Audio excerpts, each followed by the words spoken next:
Eve. Hello everyone, and welcome to the next session of the Devouring Dark.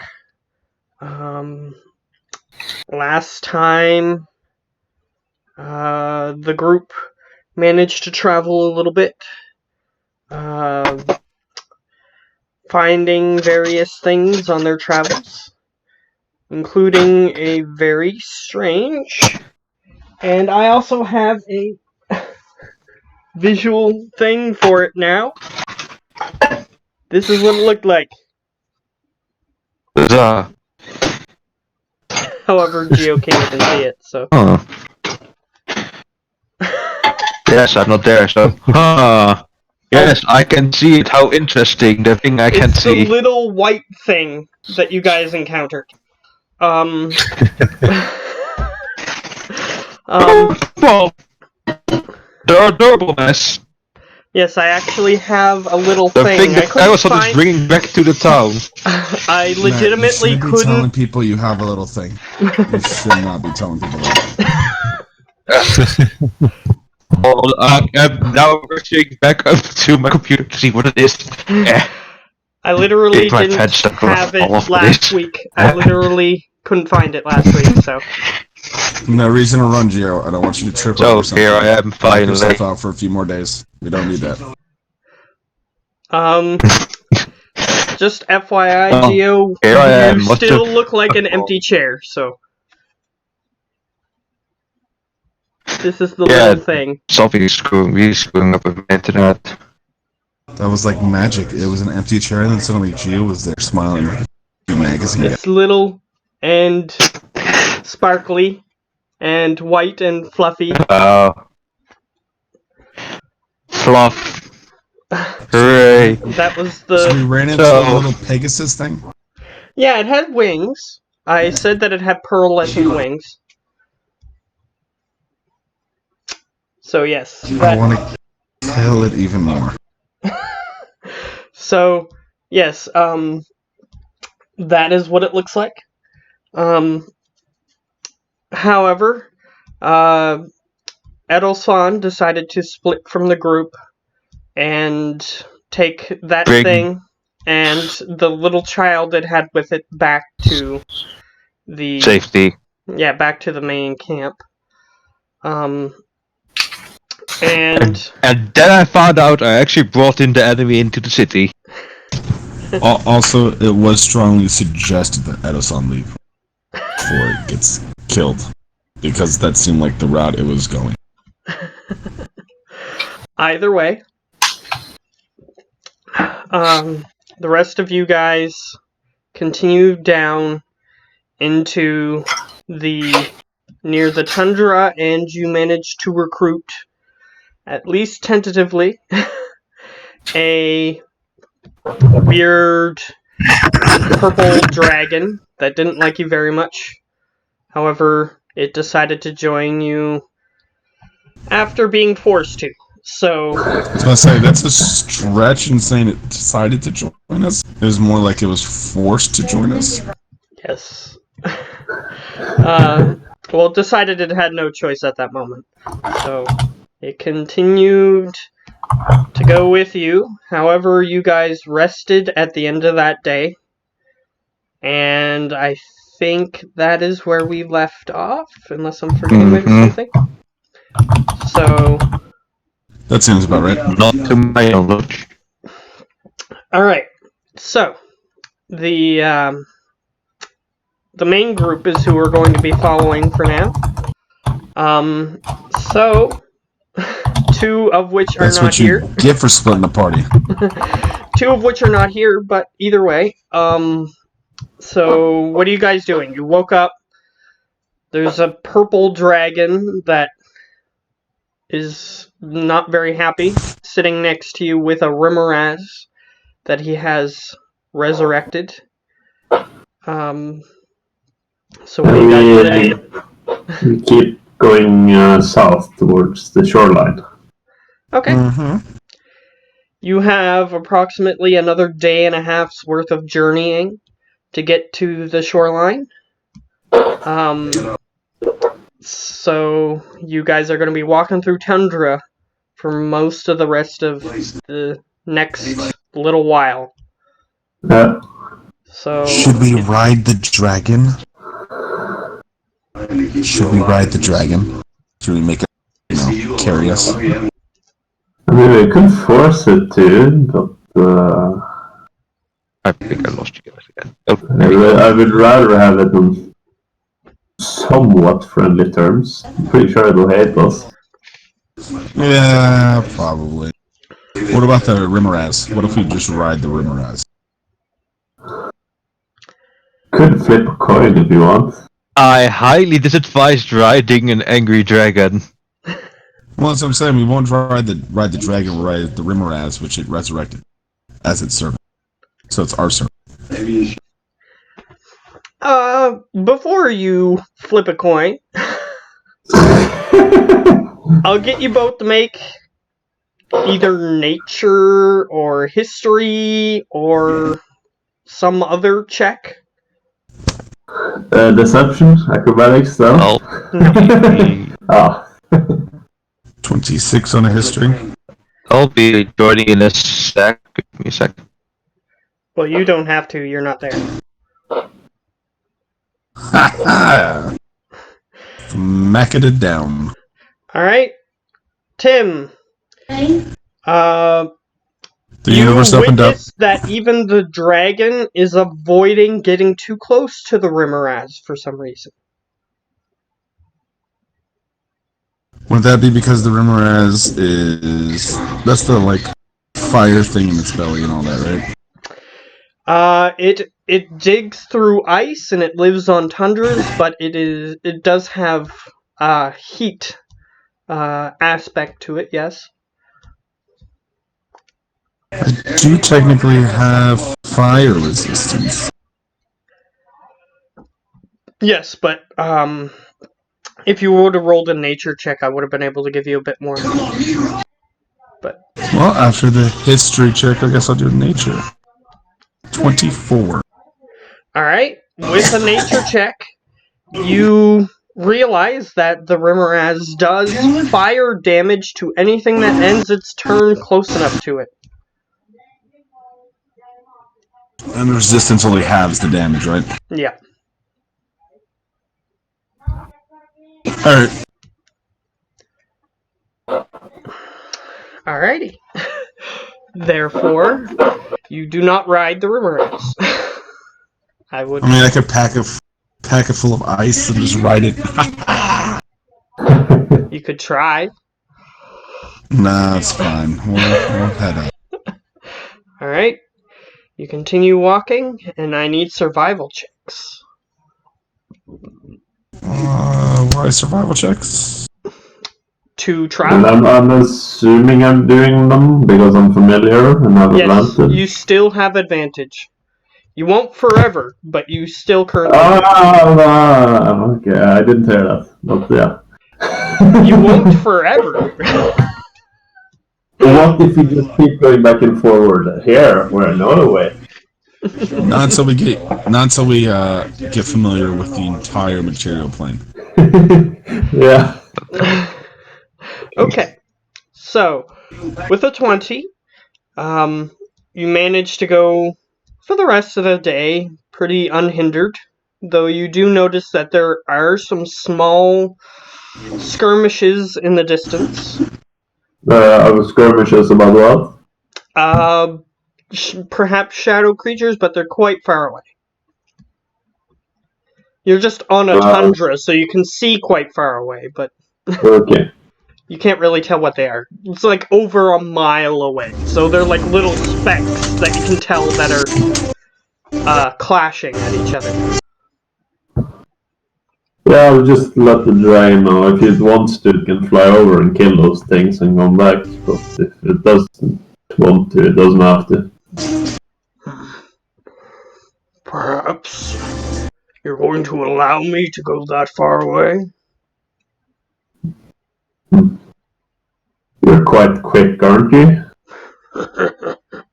And he just sort of flaps his wings, and he's already within a turn over 100 feet away. Yeah, I'll just see what happens. That means dashed. Perhaps. He heads towards the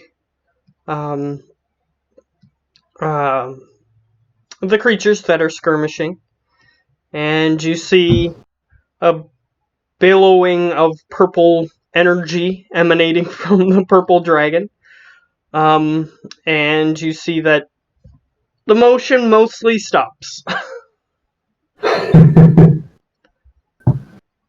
I think we lost him, buddy. Okay. But Well, you can wait and see if he comes back, but it does take him a little while for him to resurrect things, so it's up to you. I'll just walk slowly and watch in that direction. Alright. Who is banging a door or something like that? Because I can literally hear that. Yes. It's somebody hit. Yeah, there we go. It's gone. Okay. I'm gonna roll a d20. Okay. I'm pretty lucky, you know. Okay, so he destroyed whatever creatures they were, you assume. And he starts slowly heading back, but he appears to be very methodical in how he's leading them back to you, so he's going very slowly. Okay. So you can wait an hour for him to come back, because he's walking on the ground very, very slowly. Yeah, just I'm keep going. assuming we can just take our long rest, or short rest if it's gonna be a half or an hour or so. But Because he's way over a mile away. He's like 2 or 3 miles away. yeah, they're trying to bring a creature. It makes sense. But Yeah. I want to ask the Necromancer if he can take control over this Resmos when the dragon's gone. Perhaps. And he's going to look at it. He's going to open his spell book. He's going to examine the creature slightly.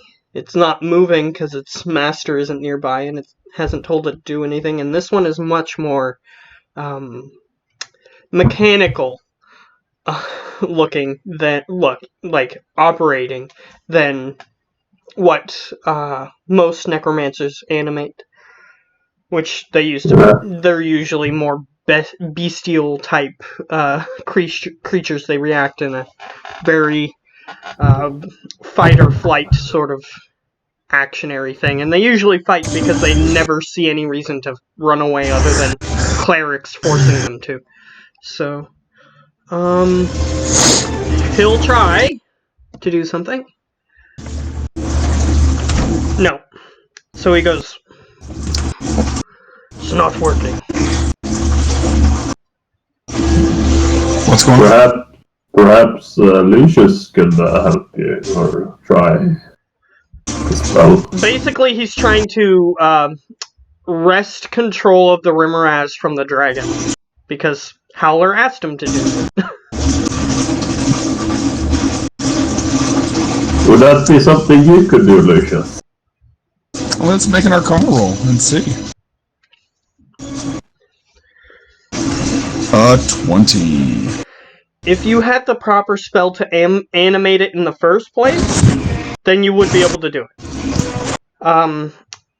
It's a mechanic that isn't an official mechanic. I'll just say that. It's something that they get to roll a wisdom check against the spell. And if they fail, then you gain control over the thing, as long as you have the proper spell to do so. Do you have like animate dead that way? It could work, but you have a feeling, since he rolled 20, it might weaken the creature due to the fact that it's maybe stronger with the dragon, the way that the dragon's animating it. But because the dragon more like resurrects it, and it's not really undead; it's living, right? the way that the dragon animates it at least this particular creature, you can see that its head has a black haze around it. The dragon's using his natural necromantic energies, or necrotic energies, to animate the creature, and he's only manipulating the brain. And he's manually manipulating it using his dragon powers. So technically the thing is still dead, but he's animating its brain and only its... Yeah, he's animating the creature in such a way that he can easily control it, because it's a dangerous creature. Perhaps less dangerous creatures he would animate in different ways, but you're not entirely sure. You don't really know too much about how purple dragons work, based on a previous roll that you already made. Cool. Alright, so if you had the proper spell, you could use Animate Dead, but the creature would... with that Arcana check, you would surmise it would lose a bunch of hit points and some AC. Okay. We need to find the proper spell. Would he be able to, like, outcast, like, let's say he uses the 5th level animated to try and control this creature instead of a third? Would that have any effect? Normally it's like multiple creatures, but I'm just wondering. I would have allowed it, but I'm not sure how high of level he can cast. He can only cast to level 5, correct? Yes. Now, my recommendation is that the Necromancer and myself study the Necromantic Dragon and those that it resurrects. We can better figure out the spell that it's using. Now, then once we know that spell, we can then cast it ourselves. Yeah, that would be able to just take. So what I can get is you're basically gonna dissect the dragon. You can just watch it work. Watch its energies. Have to take magic and such active and then watch it. And I just say, if it all goes to shit, let's just gather around me and we'll poop out the fair. Because I have that's an action thing. Yeah, that's an action, right? Matt? Yeah. I mean, it's a teleportation spell, basically, that you're using an artifact to replicate. Okay, that's cool. And in that case, I am I'm gonna finish my snack or whatever I'm eating, because I'm assuming I'm taking a short rest. Yeah. Are we waiting for the dragon to show back up? Yeah, because he's a dragon, and he flew over there pretty quickly, but he is sort of like manually leading these other creatures, and they don't move as fast as he can. So, he's leading them back, is the problem. Cool. So he's taking a long time. And he's about like 2 or 3 miles away. You got more of an army now. I am going to look at Howler while this just be like, you do realize this. And I'm blowing up. Well, it never blows up in my face, really. I'm usually lucky. It'll work out in the end, I'm sure. Actually, Tim, make a history check. It'll totally blow up in the face. No, it's for a different reason. Oh, okay. 26. You know that halflings in general, tend to be supernaturally lucky? I know. That's why I picked it for my rogue the last game I played. So, I'm just going to be your like... character's familiar with that. I'm just going to give him a thumbs up when he says, like, I'm pretty lucky, and I'm like, that's great for you, little buddy. I'm concerned about the rest of us. You halflings are like cockroaches and are almost impossible to kill. As long as we're business partner, I'm sure I can inject some luck into you as well. Yeah, I'm going to keep you close by, little buddy. Also, since you got a 26, I'll give you another little tidbit. halflings are hard to kill, but there is a special poison that people have made to kill them specifically. It's called the halfling killer poison, and if you manage to get somebody with it, it makes them have to make 3 Constitution saving throws. To take a bunch of poison damage, to be poisoned, not paralyzed, I think. Or was it poisoned? Not sure. You have it, but so it yeah, should be I'll easier. look it up. and then one of them is just permadeath, like you just die. Yeah. So, if they manage to survive the instant death, then there's a couple other things that prevent them from doing things that they have to roll against, but... I gotta give me some of that stuff. Well, if you say it out loud, He's or you the just only say one with the only known quantity of it currently. Actually, no, he isn't, but he's the only character that you guys have run into that has it. Yeah, that makes sense. Yeah, I have to get more somehow, you know? I mean, someone had to create it in the first place. Yeah, it makes sense, like...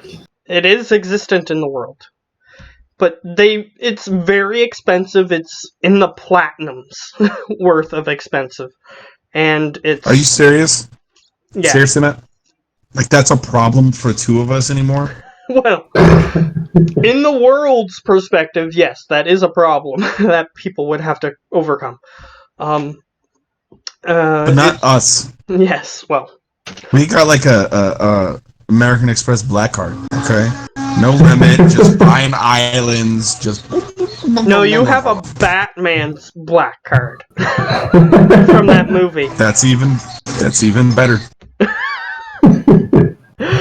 Yeah. I throw it and it just goes right into the insert thing with the chip facing in, and it pops right back out to my hand. So since you're waiting for quite a while, I just yell out it's free real estate, and we have a nice little house we can sit down. It's got a couch and everything. Yes. Yes, that is the activation word.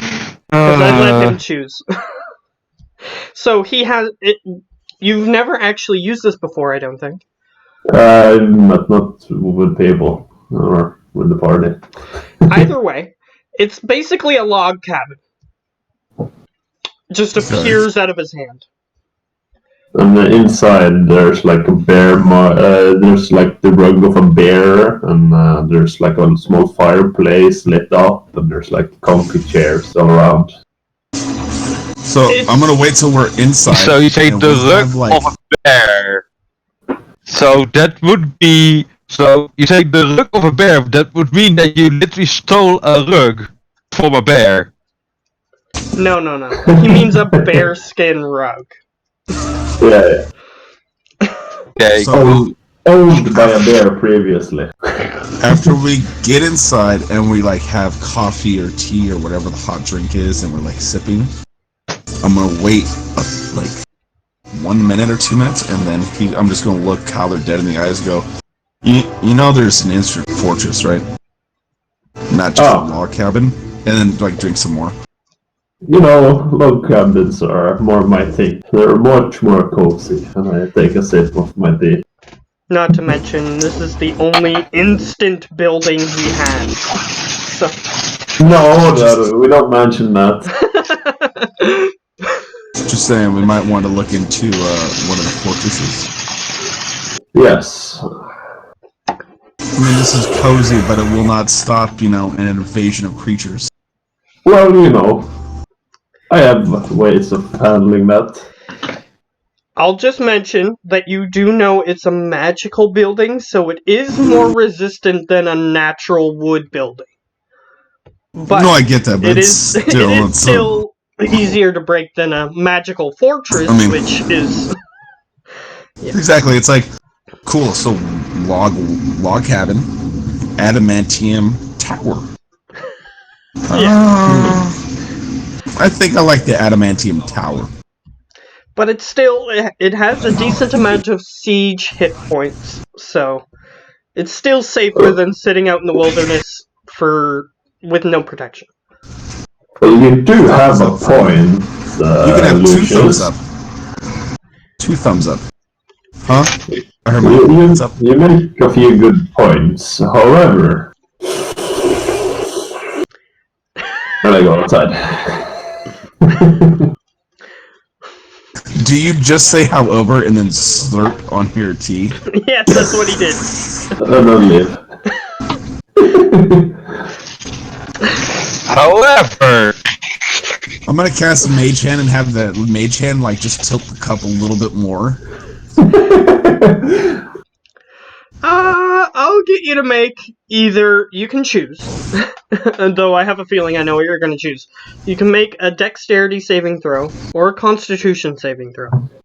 Yeah, I think I will do a dex, you know? Oh, it's not meant to like get it all over him. It's just meant to like have a little bit more go like in his mouth. You know, Yes, like, that's what I was saying.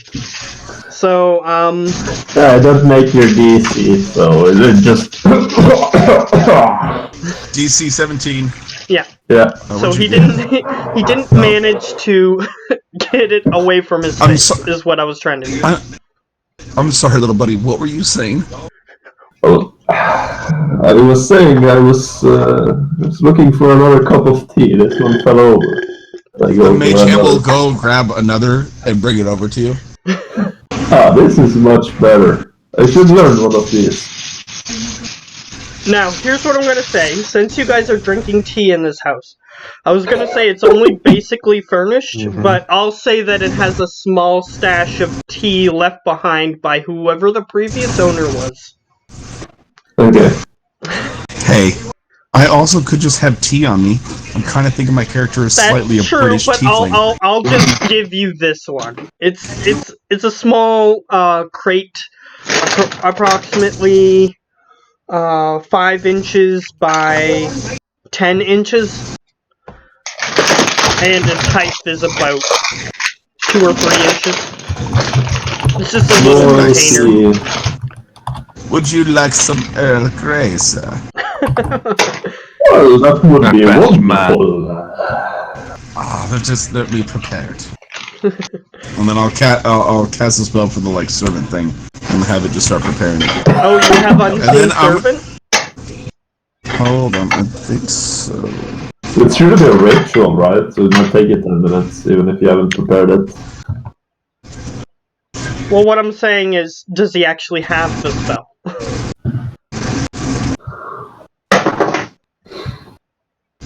What's the magic organization assistant do?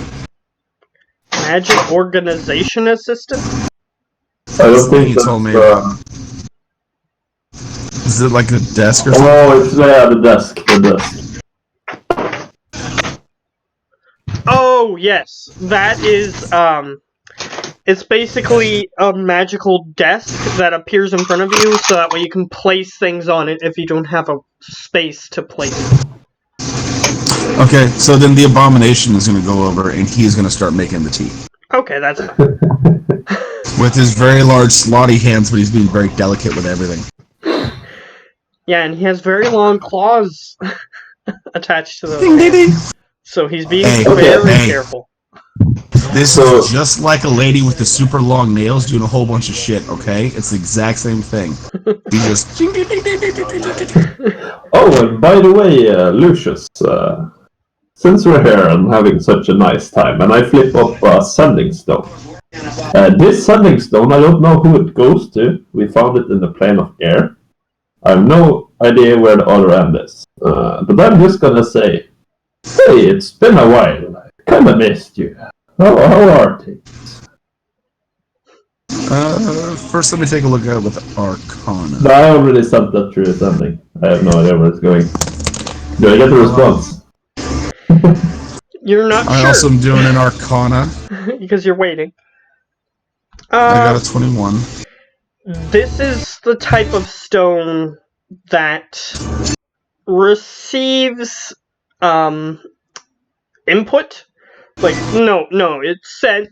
It's one that sends to somewhere else, so that way they can hear what's going on in a particular location. However, he's had it in the bag of holding for a while, so you don't know if anybody's listening to it or not. But so all you got to do is talk around it, and it hears things. It doesn't need to be activated. You don't need to do anything with it.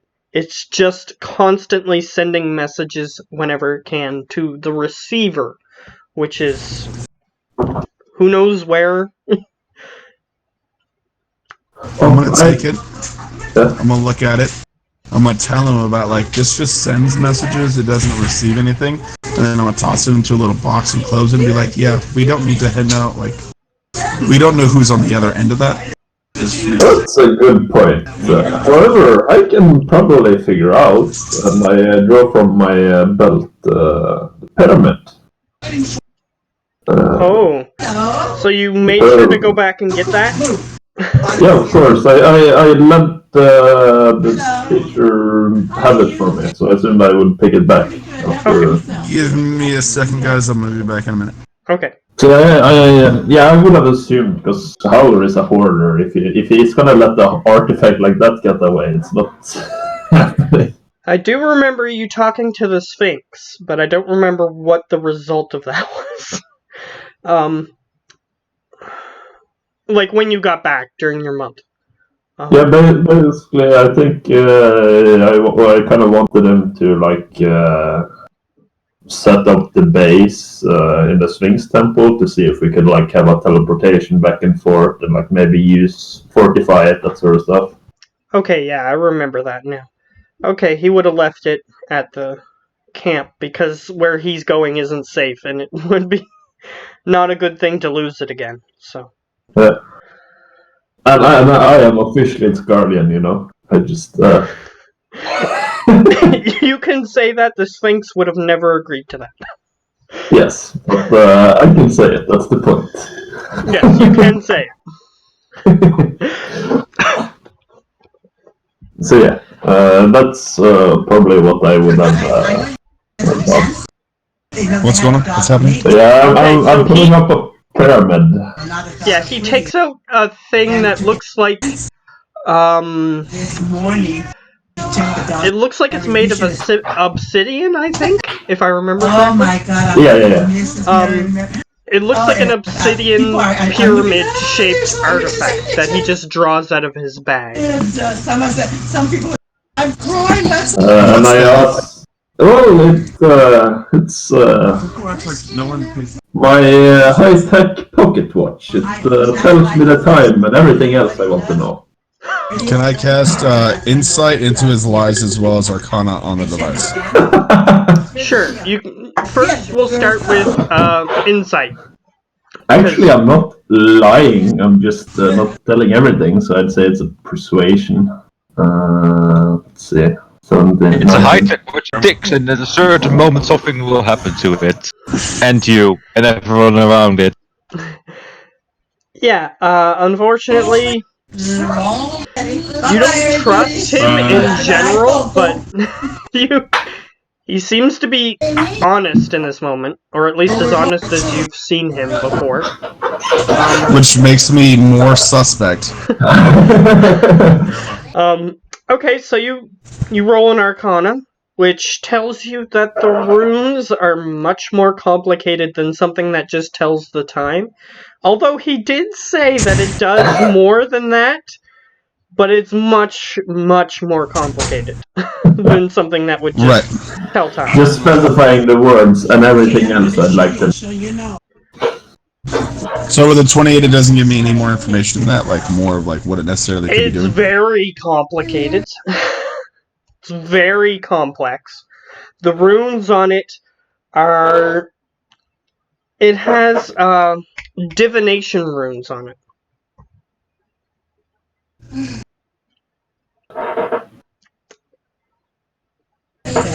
Okay. But other than that, and they're very complex. They're like all over it, and placed in such a way that you've never seen before. They're very complex. After you're done using it, you mind if I cast an identify spell on that?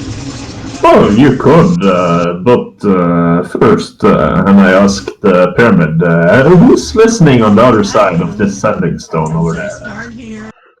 You get the vision again that it can normally show you with a GPS like map on it, and it shows you your current location. It zooms in on the house, and then it zooms in into the inside of the building, and it's got like a bird's eye view of the floor plan, and you can see you sitting there with the pyramid, and you can see him sitting next to you, very curious while you're using it, like getting in close to examine some of the runes. Um, he's very curious about it. However, you see it sort of do another zoom in, and you see one of those squares that shows up on those futuristic TV shows where the satellites can zoom in on things and highlight them.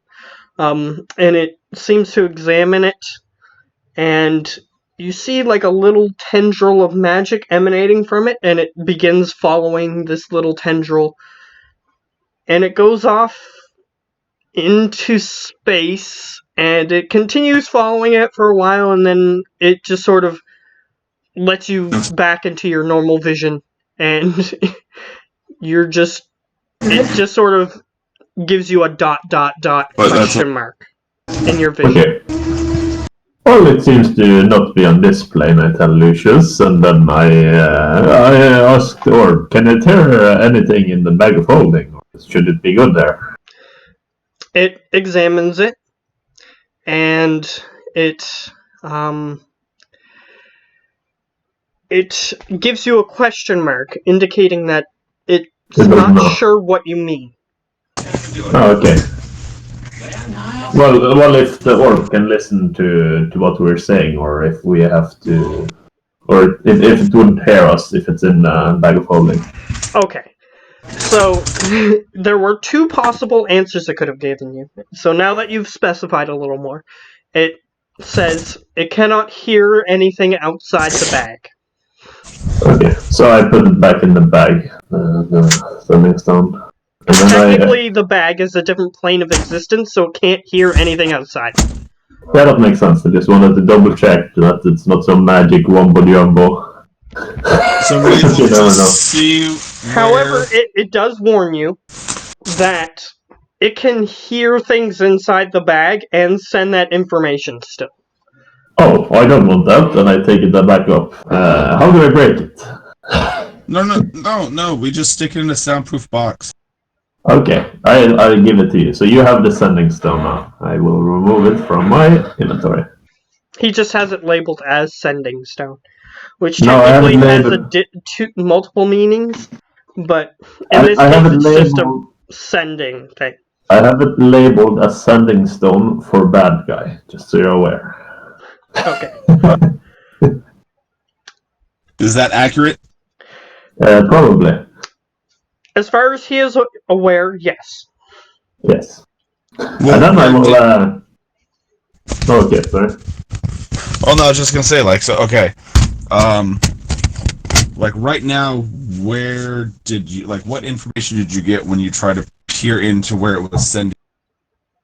Well, Receiver. It went out in space, so I'm assuming up to the plane of air or something. Yes, it must be the plane of air. That's what my magical senses are telling me. You mean the pyramid? Oh, no, the pyramid is with me. I'm its guardian. You can have a look at it if you want, but you guys are sitting around a fire. There's a nice, sensible coffee table. There's a little bearskin rug, and there's some chairs, just so that way you can more picture what's going on. Picture us being in a cabin. The sending stone and the pyramid on the table. And you can have a look at it if you want, but I'm its guardian, and this orb has come to love me, just so you're aware. Let's see.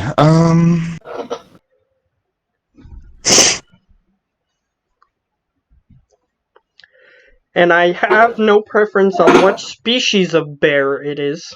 So, It's a nice polar bear. Alright, so...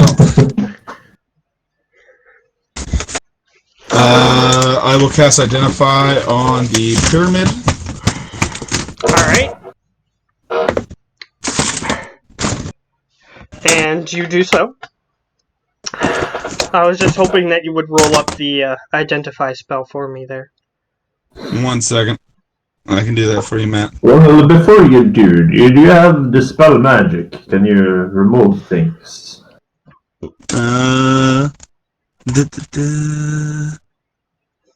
What level is Dispel Magic? Third. Third? Yeah. He's just, he opens, yes, Lucius I opens do. his spell book and he's looking through his notes. Well, if you could dispel Sending Stone, that would be great. Not quite ready for that yet. I would like to know who's on the other end. It could end up being where it's not an evil person and actually a potential ally that we could use. Sure, it's up to you. Or evil person. I don't know. I just don't want it, and I will leave it to you. That's fine. Like I said, I'm going to stick it into a soundproof box. Okay, so you used Identify on the pyramid first. Yes. Okay.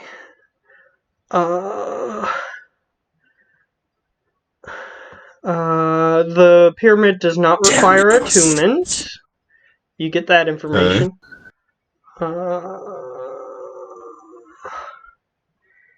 Properties and how to use them. Okay, properties and how to use them. I've already established that Identify does have a protection. There is a spell that protects against Identify.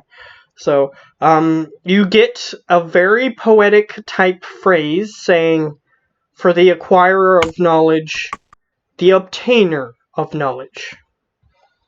That's all it says, and the rest is like this blurry, grayed out thing that is, it doesn't tell you what it is or how to use it or anything. It just gives you that little poetic sentence. So basically I need to get the advanced Identify to pierce through. Yes. Just try and ask it who the most handsome halfling in all the world is.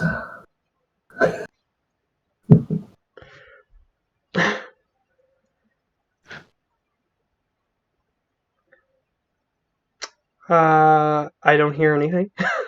No. Someone's talking. I'm still here. Hello? Can you hear me? Yeah, hear you. Yes. Okay, so it said for the obtainer of knowledge, correct? No, it said, for the seeker of knowledge, the obtainer of knowledge. Yeah, and then I said, well, why don't you just try and ask it who's the most handsome halfling in all the world?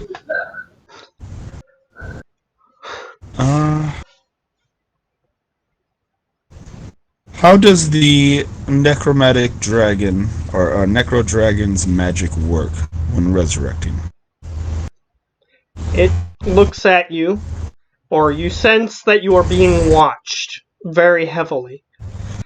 I'm gonna get you to make a charisma saving throw. These don't get used often, so should be interesting. Oh, this is gonna suck.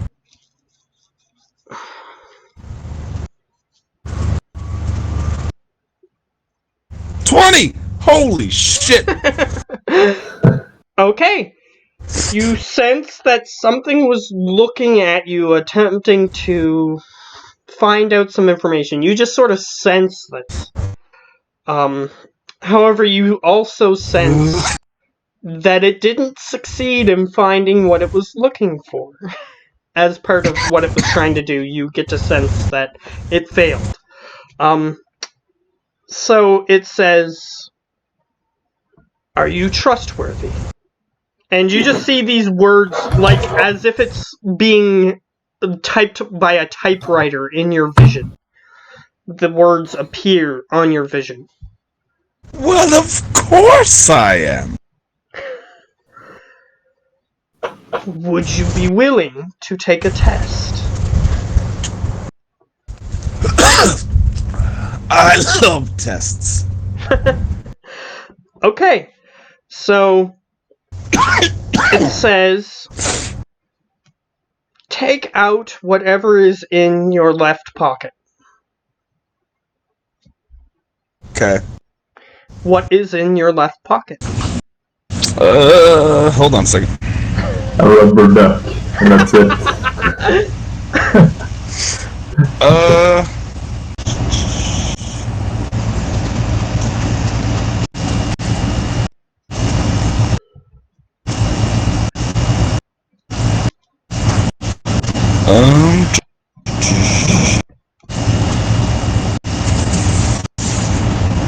Let's see. The left pocket is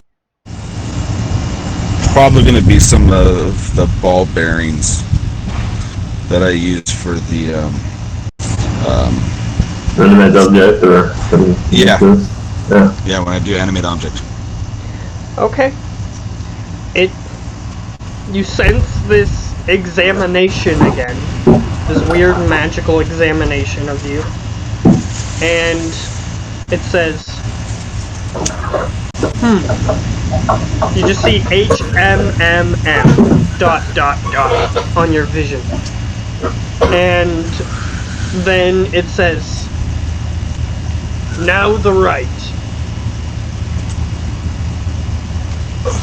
Alright, right pocket. I don't know how deep these things are, but if it's capable of holding it, it'd be the light orb. Okay. You attempt to take out the orb, and it examines it. And it says, the words appear on your vision, saying, which of these are you more readily to use? And then I'm gonna kind of motion to the light orb. Okay. It examines it, and it says, on your vision again, ... So this is your hourglass, huh? I like it. Your circle that loads. Good job, buddy. Yeah, I mean, Go ahead. yeah. What am I doing? Oh, I was just indicating that if Howler had anything else to say, he could go ahead and say it. Yeah, I mean, isn't it great? I always liked waiting a few dots when I sip my tea. I guess. I just hope that I can actually get some answers. And after a few seconds, it says, you are a wizard. An obtainer of knowledge is yours. So now you can ask your question, basically. The obtainer of knowledge is yours, it said. So, go ahead. I will ask it again. How does the necromantic purple dragon animate its dead? What spell does it use? It comes back very quickly with an answer. It does not use a spell.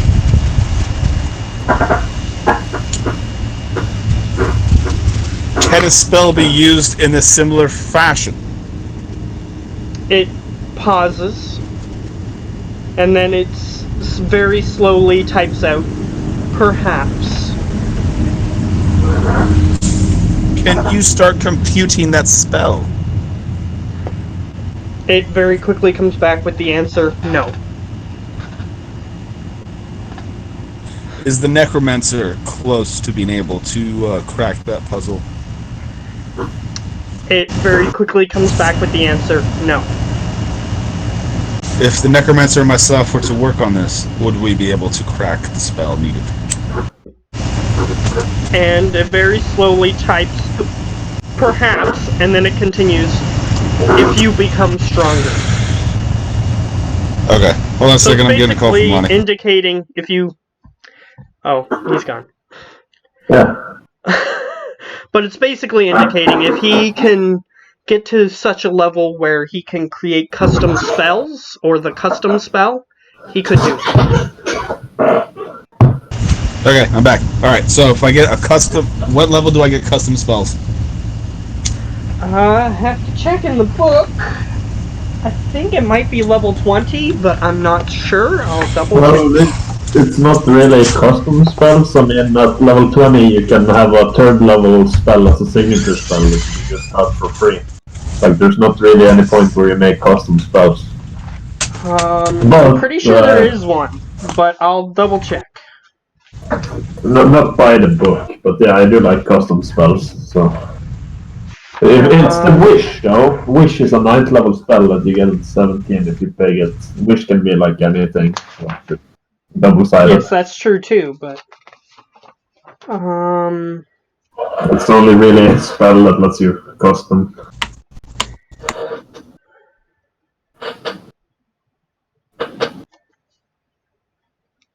Yeah, well, you look for something that isn't there. I'm gonna go to the bathroom.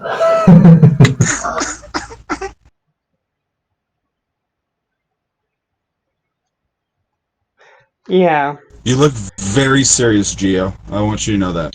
Yeah, I'm gotta- just waiting, that's all. Are you going through some of your 175 tabs? More like 257. Can you start working on some of those, buddy? I mean, I'm just saying, one of the reasons why your internet might be a little slow is you got a shit ton of tabs open. Just saying. That moment that something started breaking when I mentioned 257. Oh my god. No. Like, wait, what the fuck was I doing? That's right. Too much. I don't know if you're on Google Chrome, but you can click the little star and you can come back to that website whenever you wish. I was just kidding, because last week I accidentally closed my browsers too fast, so I lost about 157, so now I'm back to 100. Oh. Jesus Christ, Gio, why do you leave it all open? What do you have that's so important? Comics. A lot of comics. Why don't you just save the comics? Yeah, Download like press the star thing and then close them when you're done. Or I'm favorite too of it, 'cause lazy he's got a for good that point. shit. Jesus Christ! A button push! It's a button push! Yeah, according There's to also this, a button unfortunately... push to click next to the next page of the comic that is updated each week. Oh god, I'm too... Yeah, I'm all about custom spells, but by the book, then no.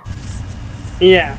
I mean, thought that the signature spell was, No, you it's got just to create a signature spell, but that's okay. No, it's just any third level spell you can pick and cast it a limited amount of times. Like you would have Fireball, whatever.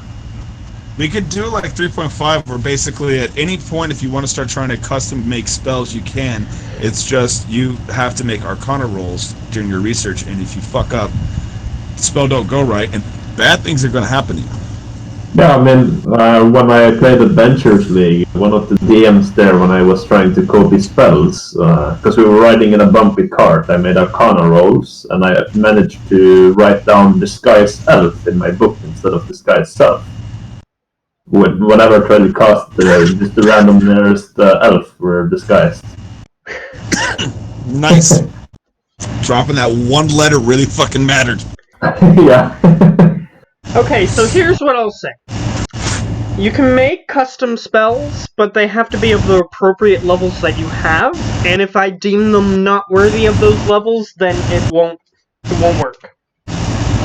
Right. Yeah, you can probably make them and then just see, is this fair for 4th level or 5th level or 6th? Yeah, so you, as a player, would have to make the spell, like the description and everything, and the components and everything, and then I'll look at it, and if I decide it's too powerful, the spell just won't work. But if it's within your levels, then I'll get you to roll.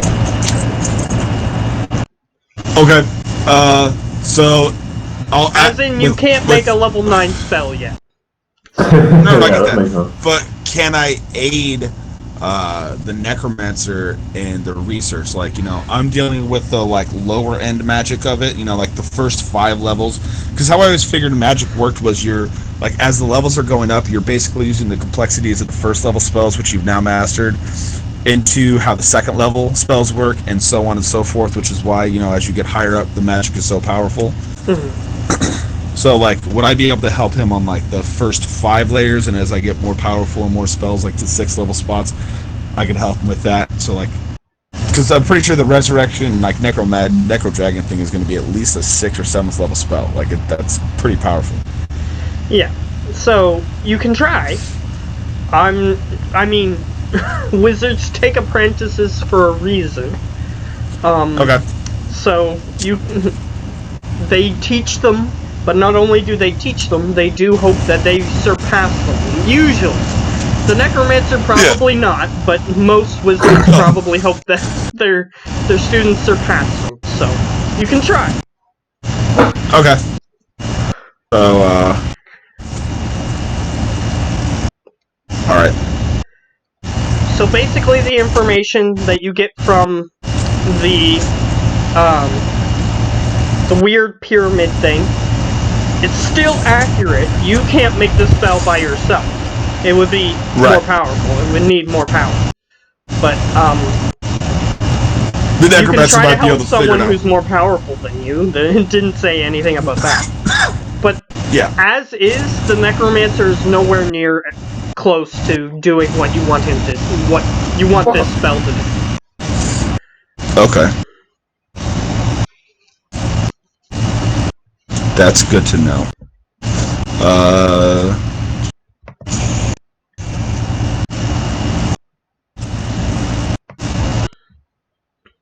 Do you know what this does? And I'm going to hold the light orb out to it, like all of its properties and everything it can do. It looks at it. And then I'm going to tell the light orb, talk to it if it needs you to talk to it. It is examining. And as a result of its examination, it receives that it just receives the poetic sentence that you would have gotten when you used Identify on it. That it is the Banisher of Shadows. That's stupid. Identify. I mean, this is a powerful artifact, but it can't do everything, unfortunately. No, I get that. I just want to know that it's full, like, everything it can do. Like, cool, you cast light to 20 feet. What else, other than, like, when I cast spells through you, how do they react? Full extent, it apparently does banish shadow when it's, drawn out and they're brought into its light. So I'm just like, what are the full extent of its properties so I can use this thing to its, to the nines? And it tries to, but that's all but it I comes need up the with. advanced. Right.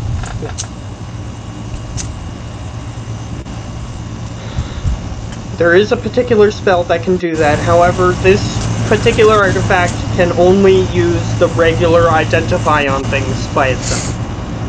Don't worry, I'll make sure you get upgraded with some new software, buddy. Once we find the spell. It just dots in your vision. It has no idea what you're talking about. Don't worry, I'm going to figure out how you work too, and I'm going to pat it. And then I go, so I guess I'm going to look at how you want to keep holding it? Yes, I am its lawful guardian, as I have dedicated my whole life to protecting it. Really? I say it with a straight face. No, I'm taking it exactly how you did right there, where there's a little chuckle right at the end. Yeah, okay, sure. I just look at him. Whenever I want to use it, I hope that you will break it out. Of course. Though you notice, I'll get you to make an Arcana check, actually. Another one. For something different. Both of us or just me? Just you. Ah!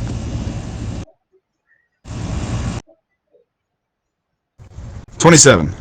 You notice that when he was using it, the Heller's entire eyes seemed to glaze over with magical energy. However, when you were doing that, nothing like that happened. Okay. Good to know. And then I'll hand it back to him. And put that away into the think about later file. No, Much appreciated. And welcome back, I tell the triangle. And I put it back under my, in one of my, inside the armor pouch, that kind of thing. Because you literally cannot put it in your bag of holding without destroying the world. You figured that out. I have done it quite a few times, so I'm sure I can for a limited amount of time. I'm sorry. Like, it's a backup plan, like, I won't mention this to losers, but it's a backup plan. What was that about putting in a bag of holding? Well, that was GM talk. You don't listen to the guns. True. I'll Blows up just say the that world? at one point he put it in a bag of holding and something bad happened. That's all I'll say. You don't know. Bad stuff will happen. I don't like it. Hey, it's your choice. Alrighty, so... You know, we need There surprise mechanics in D&D. There is a very good mechanical reason as to why that's happening, but he doesn't know anything about it yet. No, I get it. I'm just like, oh, that's a very interesting concept. That's alright. Don't like that any bit at all. So... Is the dragon back yet? Yeah, I wouldn't have said, we said any of that in character. But, Yeah, he wouldn't have told you any of the I don't. catastrophic information. Yeah. When you stash it back away, and my character is just gonna go. So is that dragon back yet or not? Yeah, that's I'll fine. just say that you notice he didn't put it in the bag of holding. He put it in a Which is different strange. place, which I don't would usually do that. have raised one of your eyebrows. However, Take note of that. Also, stick that in the think about later file. Where's this fucking dragon? Are we about to get into a fight and need to run away? Are we going to be cool? Do we have an army now? I just want to know what's happening. Well, we should. The necromancer comes into the cabin, and he says, "So how long are we waiting?" Is he back yet? Oh, he's been back for about 10 minutes. Well, you know, as soon as I finish this cup of tea, it's empty. And he sort of walks over and he sniffs a couple of times and he says, "Pardon the pun, but this is not my cup of tea." And he just sort of walks out of the room. That was horrible. Yeah, you should really work on that. But I mean, it's not your fault when your jaw don't even hang on. Yeah, your pun work needs. Yeah, I mean, he has a metal jaw that sometimes he just doesn't even use, and it just sounds like he's going when he's talking. So Yeah, it's not his fault he doesn't know how to speak properly when his jaw is like that. Which is pretty rude. As the necromancer's walking away too, I'm actually gonna kind of lean down to Howler and go, I'm actually surprised he hasn't just come up with a spectral hand that holds onto the jaw so he doesn't have to waste his hands doing it, but he can speak clearly. Perhaps it's part of his image. Like how some people wear stupid hats that look really dumb. His is, I grab my jaw. I get it. But in any case, and I retreat my box. If I retreat my box with people in it, they get expelled out, because that's what I try to do. Your what? Like my house. I yell, it's not free real estate, and it goes back to normal form. Do we get expelled from it, or? Yeah, I'll just say that you don't get hurt, because that would be stupid. Okay. Well, I mean, we can also just step outside. Yeah, that's true. Yeah, you that's could, true. But that's too late. Yeah, that's true. But I'll just say that if you're in it, this sparkly magical energy just pops you into another space, so that way you don't get crushed infinitesimally into nothingness. Okay. That's nice. See, that's how you become a master wizard. You learn from doing. That's Instead true. of getting crushed in space. You would you would have died otherwise. You did I'm really cast glad he took the identify. time. You did cast identify on the box, so you would have known it would have been safe to do that. Okay. Oh, Jesus Christ. The only thing that was blocked is the keyword, which is part of why I invented the better identify, is so that way if someone has a keyword on their item, then it doesn't get used, like stolen very easily. That sort of thing, but anyway.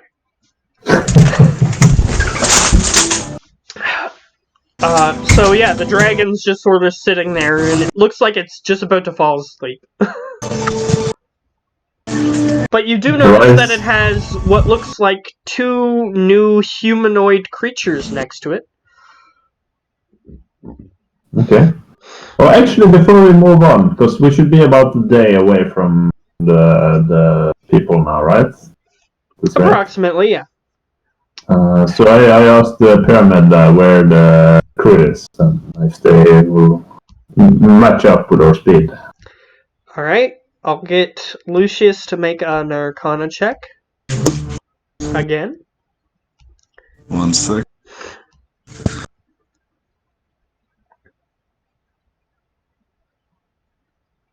20. Wow, same number. Yeah, you see his eyes cloud over again. Which again, didn't happen to you. You just saw letters appear in your vision.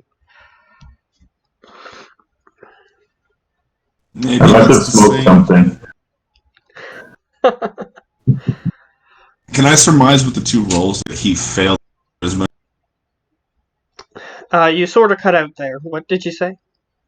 I said with the 2 checks now, noticing this and going through using it, can I surmise that he failed his charisma? You did not. You sensed that you succeeded. On No, your no, check. I didn't. I'm saying that how he failed. Yeah, that he failed. Like, I succeeded. So No. I'm able to now notice No. that. Okay. You sense that this is a thing that's supposed to happen. So maybe, so I don't notice that my eyes cloud over me. Perhaps. That is a thing that is possible. But Okay. I'll just say that you as a player, you know that that isn't how it's supposed to work. It's supposed to do something else. Okay. Anyway. So, Howler, your eyes cloud over and you can Bless you. see you can see that it is focusing like that weird satellite map, getting ever more closer on the location that you requested. And you can see that the ship, if it went day and night, it would probably get to where you're talking about in a couple of days. Okay. Like, it even, like, zooms in on where the boat is in one eye, so that way you can see that, and you see the destination, and then you see it zoom out on a map, and you see a line to those, and it tells you how long, approximately, it will take. And they look like they're in danger? Yeah, they look like they're being fired upon by cannons constantly. Okay. Well, in that case, I'll start hurrying up and continuing south. Alright. I want to take a look at the 2 humanoids that the Necro Dragon resurrected as we're moving. Alright. One of them is very mangled. His body completely decayed and has some sort of claw marks, maybe, from a very big claw on its body. I wonder what that claw is. And you can't even tell. Its skin is completely rotten. It's approximately the height of a human, but it is kind of hunched over, so you're not sure what it is. Okay, and the second one, it doesn't have claw marks in it. It just has puncture wounds in its body. And the rest of its skin is also rotted off, so you're not entirely sure what species that one is either. But it's a little bit taller than what you think a human should be, but I mean, humans can vary in size. And so can other races, so you're not sure. Okay. Though you can surmise from its wounds that the dragon had to attack it after it breathed on them. Okay. And it's just sort of leading them along. One of them has a big axe in its hands, and the other one has a bow and arrow. Okay. Other than that, you don't notice anything of importance. Okay. Alright. Unless if you wanted to, like, look at something else. But you're just sort of looking at them in general, and that's all you get. Well, that's enough for now. I'll wait till we get into a fight or something and see how their styles are. Okay. See if I pick up on something. And, oh, one more thing. You notice that they don't have the black cloud around their head like the Remoraz has. Can I do an Arcana check on that? See what's going on? Sure.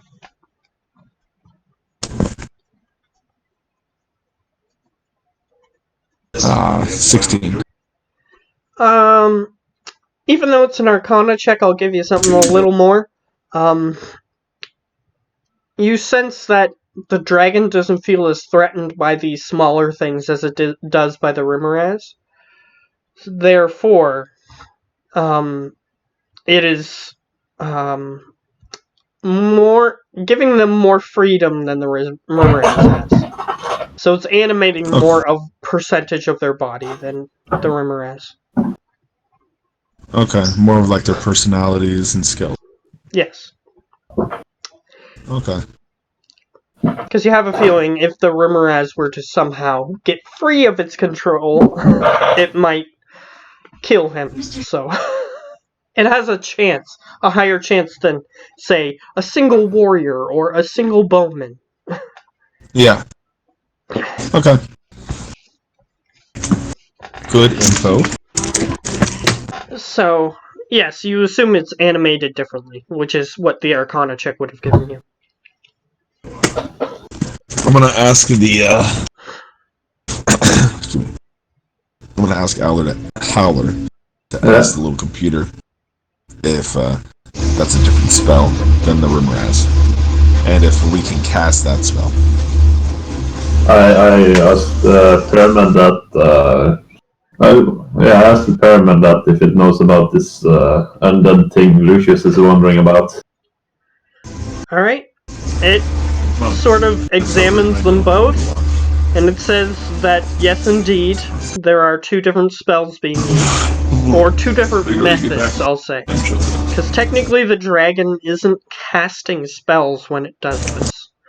It's using some other method. But it is two different methods.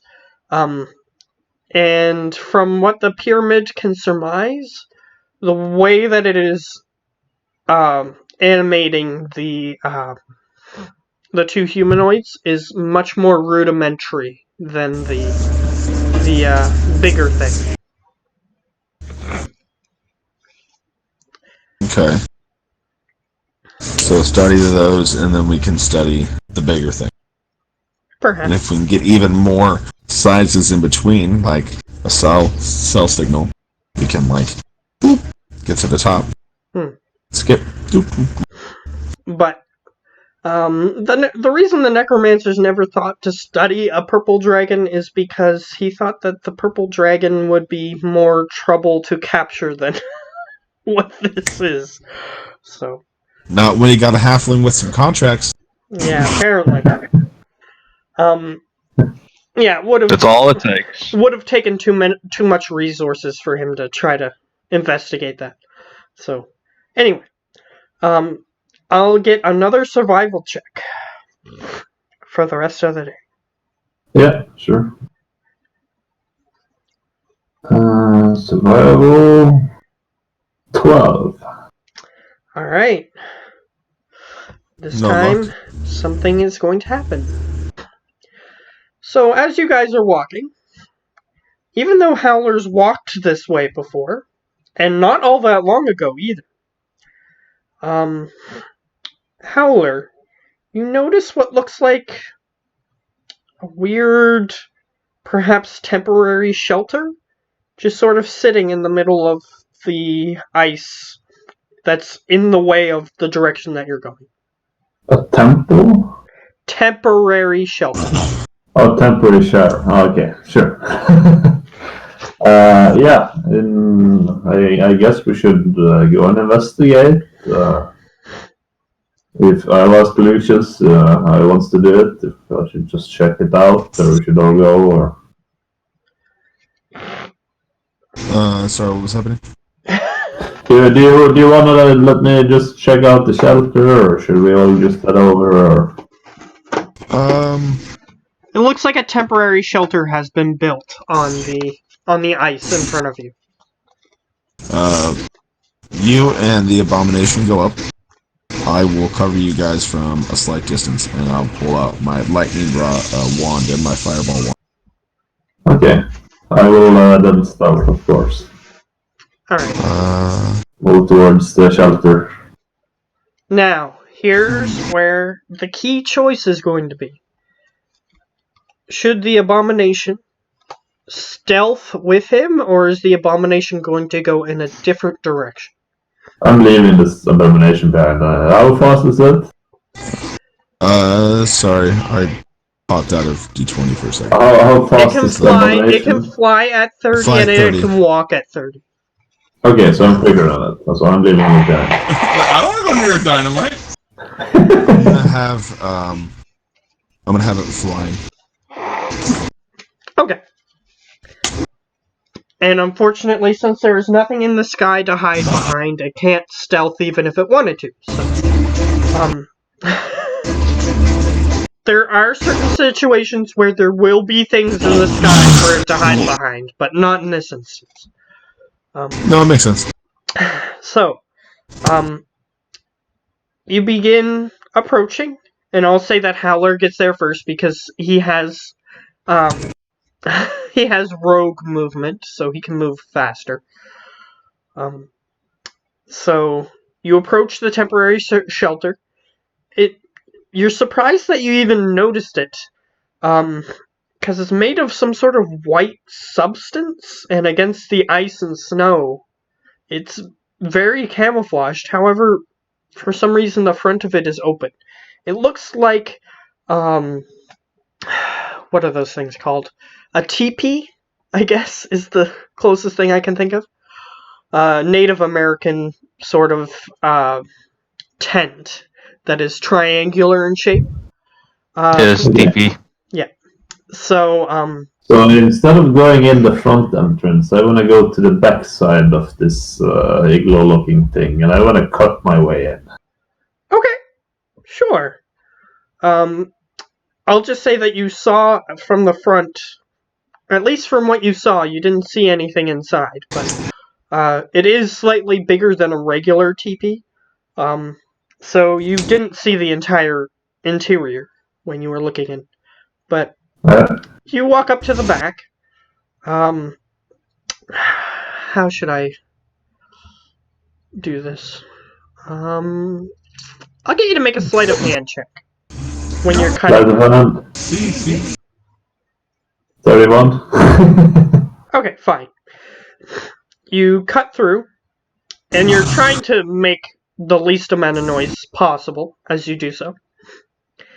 You open the back of this thing, and you crawl. Do you crawl inside or just look, or what are you doing? I just look inside to see if I find anything, like side by side. You see a little bit of light pouring in from the top part, because it's about midday at this point. There's light pouring in from the top of the teepee, and there's sticks holding it up. It seems like a very quick building that was just thrown together with very few resources. However, I'll get you to make a perception check because you don't have dark vision, and there's some dark corners in here. Okay, perception.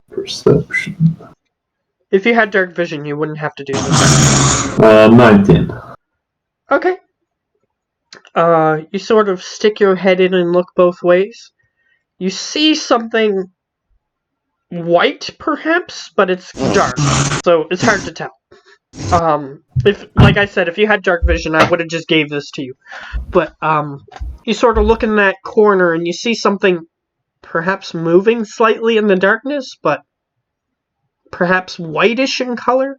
That is weird because the whole bottom of this teepee is like animal skin hides and brownish. I send whatever I try to whatever mine's there and send it a message saying, "Good day, chum." You hear, and you sort of see movement, and it moves for a moment. I cast comprehend languages. It's not saying anything anymore, and it's not replying to your message either. Okay. And it Animal. just sort of looks probably. around and goes, and then huddles back down. It looks like it got up when you did that, and it looked around perhaps, and then just laid back down on the floor. Okay, so I try and get a better look, and I bring out my lantern and stuff, and I try to see what it is. Okay, if you're bringing out your lantern, it does have a chance of noticing the light since you just woke it up. That makes sense. Okay. Actually, I'm gonna look in the book for something. Not that book, but a book. Oh, the mythical book.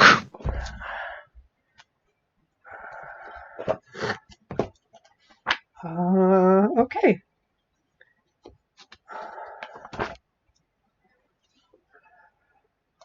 I'm looking for perception. Okay. Okay. Yeah, I'll use this bonus. Plus 15? Plus 55! Plus 2 billion. How about that? Alright.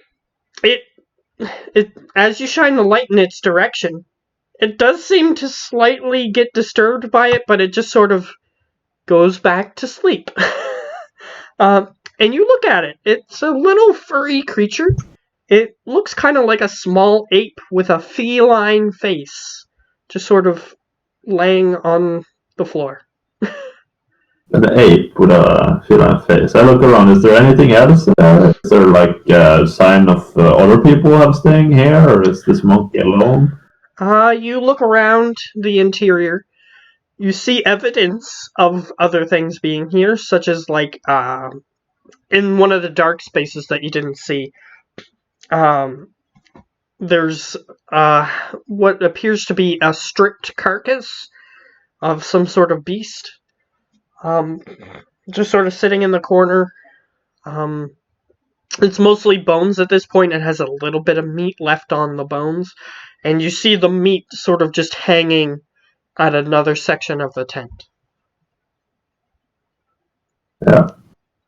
Other than that, you don't see anything else. What type of meat does it look like? Does it look fresh? Does it look tasty? It's still dripping with blood, so it's fresh. It's not even dried out yet. I light up the fire in this camp and I start cooking it. Alright, so you go into the interior. I suppose I'd have to. Alright, so you walk into the interior.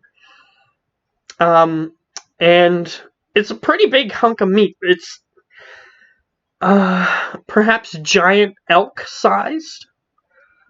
And based on the carcass, it has like antlers and everything, so you assume it's probably a giant elk. And you cut off a piece of it, at least. But the fire is quite big, and the cooking pot is big enough to fit you inside comfortably. It should be enough for me to cook this elk then, and I will start cooking more than enough for me, and probably some other people. Alright. So we'll just start cooking. As this starts happening, Lucius, I'm gonna get you to make a perception check.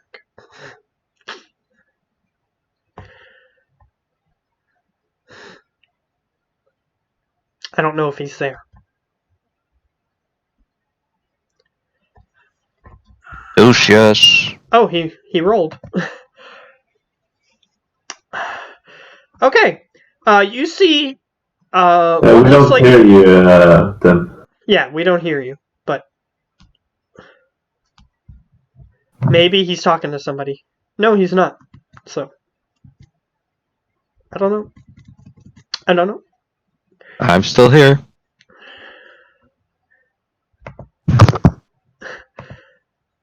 Yeah, we don't hear him still. So I don't know. Wait, nothing? Oh. Yeah, we hear you, Joe. Okay, I thought it was Yeah, me we you were weren't talking to you. To be Okay, fair, we weren't talking. confusion! Yay! Hello, can you hear me now? Yes. Yes. Yeah. So I got a 12. Okay. You see coming out of the top of the shelter a little trail of smoke. Because that's why teepees are made the way that they are. They have a little hole in the top so that way the smoke can come out. Yeah.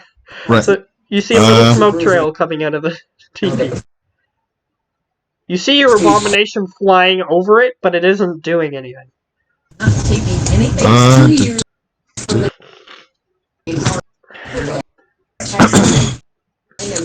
So I'm going to go ahead and move on up. Then peek in. Alright, so you're gonna go up to the shelter? Yeah. Okay. Perfect. Are you attempting to stealth, or are you just walking up to the shelter? Oh, I'm walking. Just boom, boom, boom, boom. Okay. Howler, you see at the entrance to the shelter someone approaching. I'll get you to make a perception check, because it is different lighting angles and everything, so it's kind of hard to see him still, but you don't know who it is. You're not sure who it is. I just tell him, there's more dinner if you want some. I yell out. That sounds delicious. What'd you kill? Well, nothing really. I just found it. It's the best kind of dinner. I'm gonna come in. Is the white thing still there, or is that gone? It's still currently sleeping, and since you have dark vision, you can automatically see it. What's that? I think Lucius is asking Howler what that thing is. Yeah. Exactly. Oh yeah. No, what's that? It's one of those creatures. You know, the white monkey-haired Gundruanias. Yes. Is it sentient? It's like a beast. You can roll a nature check to see if you know offhand what it is. What's Lucius can. Wait, those white creatures we met before that literally Arosan has been talking Howler. He's just making stuff up. Yeah, Lucius knows about this thing. No, he doesn't. No, I don't. You've never seen this thing before. You were there with Arosan? This thing is not what I'm talking about. Confusion. So, after he, says that, I'm gonna point at what he's cooking and go, "What's that?" Oh, this is elk. Yeah, you look in the corner and you see a perfectly cleaned, or almost perfectly cleaned, giant elk carcass. Just sort of sitting there. I'm going to go sit where I kind of have fire between me and the entrance, and then just sit down and wait for him to serve me some milk. Okay. Eventually, since the rest of the group just saw Lucius walk off into that tent, they get curious, and the rest of the I'll group... send them a message. Oh, okay, that's fine. But I was gonna say, in a minute or two, they would have approached. Some message. No meat for you. No. And the rest of the group just sort of walks over. The dragon stays back where he was because he doesn't care.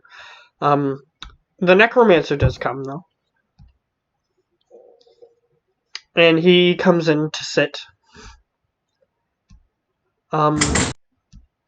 And after a moment or two of everybody just sort of sitting around talking and Lily being obnoxiously loud, you hear coming from where the little creature was. Toss him some milk. Yeah, I toss him a big chunk of elk. Probably lands right on him if he doesn't catch it. Okay? It sort of just hops over, and it has this weird blue skin, and it has white fur, like hairy fur, kind of like an ape might have, like sort of like hairy fur, and it has this weird cat-like face. However, Lucius has never seen it, and Howler is just... How large is it? Is this like a medium-sized thing, or is this like a small, or... It's considered small. It's as big as you are, Howler. Oh, okay. And it just sort of... What is that? And it just sort of grabs it with its weird ape-like hands and just sort of bites into it. Into the So I ask piece of meat. it, do you speak any language? And its mind... And it goes... And it's just sort of looking around. It doesn't speak any language, it's just a beast. Yes. And we do not have a druid in our ranks to speak with. Let's see if we can get it to be cannon fodder with some food. Sure. Monkey man, come with us. We have more food.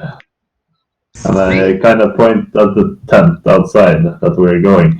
And it actually... I'm gonna roll something. Because I I like didn't point at notice it that and I- something was wrong yet. It's not very bright, is it? It just sort of looks over and it goes... And it just sort of skitters over into the corner slightly farther away from you. But it continues eating the meat that you gave it. Sure.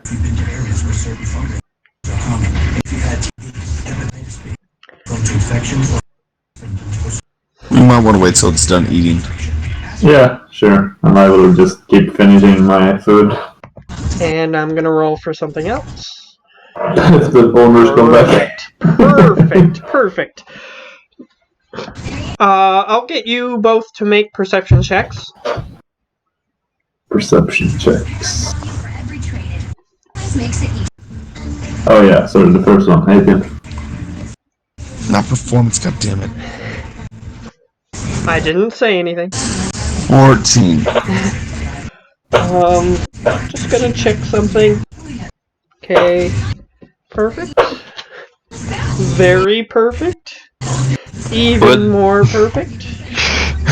Menacingly making us nervous.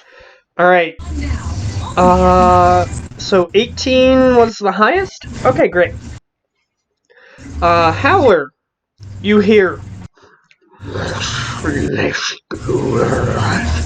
Is it in a language? Because I have comprehend languages. If you do have comprehend languages, then yes. You understand. You understand. I can't wait to get back to the tent. What language is it? I don't know that, right? I'm not sure if the spell gives you what language it is. Well, I No, understand the spell only that makes we- you understand it, that's all. I understand the literal meaning of any language. I also understand written language. But if you don't know the language, how can you know the language when you don't know it? Yeah, I'm gonna say that you don't know what language it is.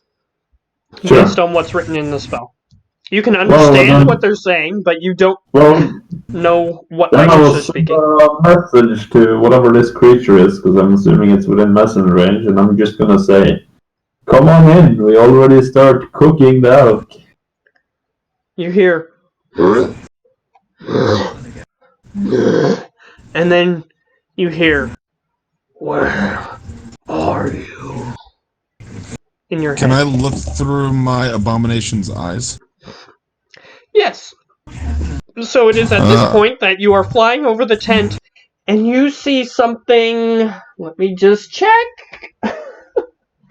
Horrible. This one is okay. And this one is okay.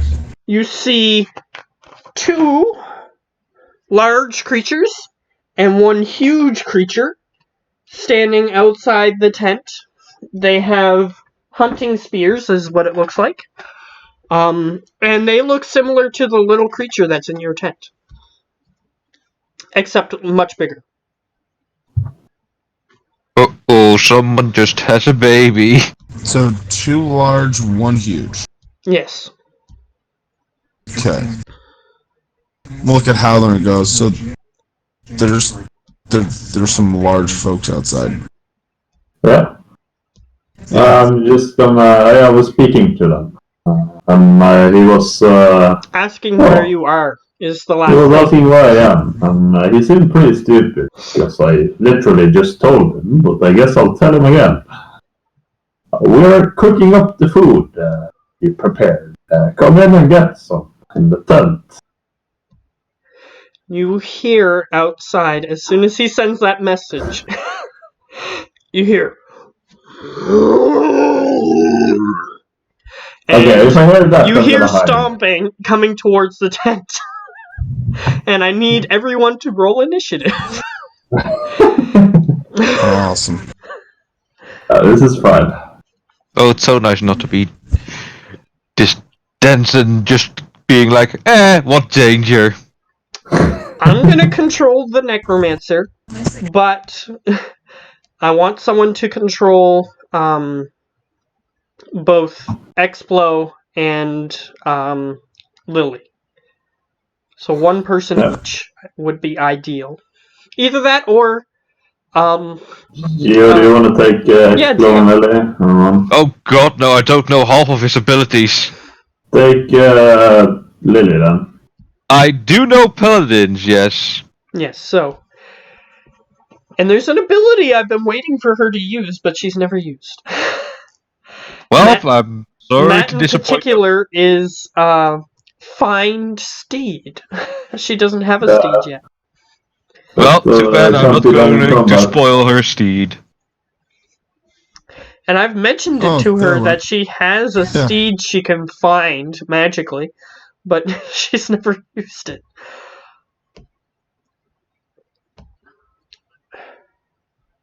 So Lily like usual, got. I don't have a was token. it Lily? Oh no. Who is Tim using?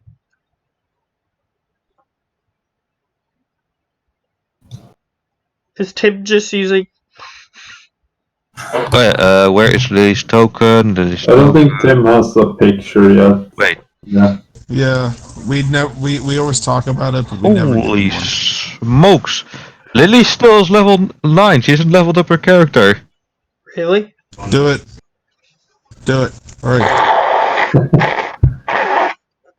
Well, As fast as you can. in the interest of time, That's not. she's gonna remain level 9. Gio's a master. I know he can level her up in like 2 minutes. Currently working on it right away. Oh, it's actually Hour of Courage. How nice. How bloody nice. So since Gio rolled 13, great. That's in there. So it is. Who's playing Explo? I can do it. Well, his initiative is currently 4. Yeah, I know. Okay, and I'll just use the. No, I'll use Arosan's token for Lucius for now, since his token isn't there. Well, Tim, you got 4, right? Well, he rolled twice, so I assumed that one was for Explo. But yeah, I rolled for Explo. Tim rolled a 4 just earlier. oh, Well, Lucius has a interesting. token apparently. I'm aware, he just doesn't have a picture. Oh, okay, there it is. Okay, perfect. And it is now enemy turn. Okay. Well, it's enemy turn to roll for initiative. Because I didn't do that yet. I'm gonna roll using the fastest one, which is the normal rule. Speedy boy. Okay, so +1 is what they get. 5. I'm just gonna use this random token here. Boop. Boop. There we go.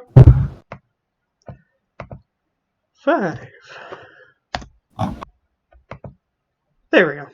Fixed. Perfect. Okay. So by the looks of it, it is Howler's turn. Okay. In that case... You guys don't have keys? No. No, we didn't. Neither one of us were. Where'd you guys go? Walk around the block. Yeah, you know, this seems like pretty dumb savages. So I am going to...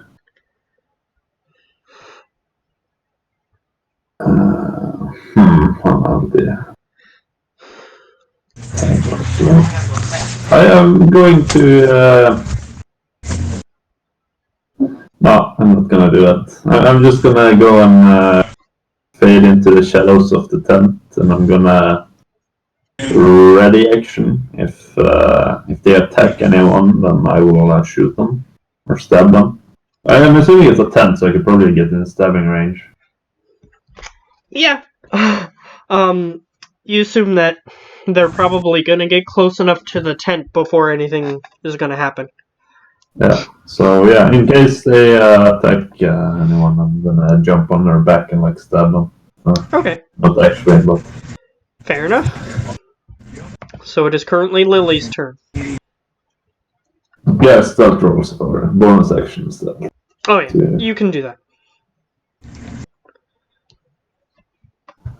Alright, that value will be taken into account later. Alright, it is Lily's turn, which means, Geo, you are playing Me. Lily. Okay, how far away am I from the... Okay, the tent is approximately 50 feet from the middle to the exterior. So it's 100 feet across. And Lily is currently sitting at the fire. She has very little idea of what's going on before she hears a roar.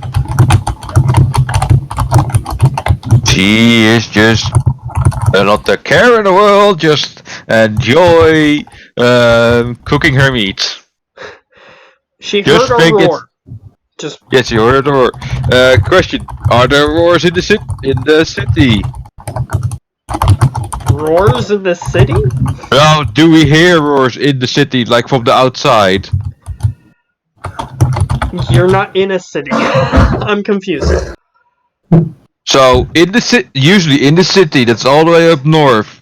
Oh, okay. I understand what you mean now. No, Yeah. not usually. One of those nights.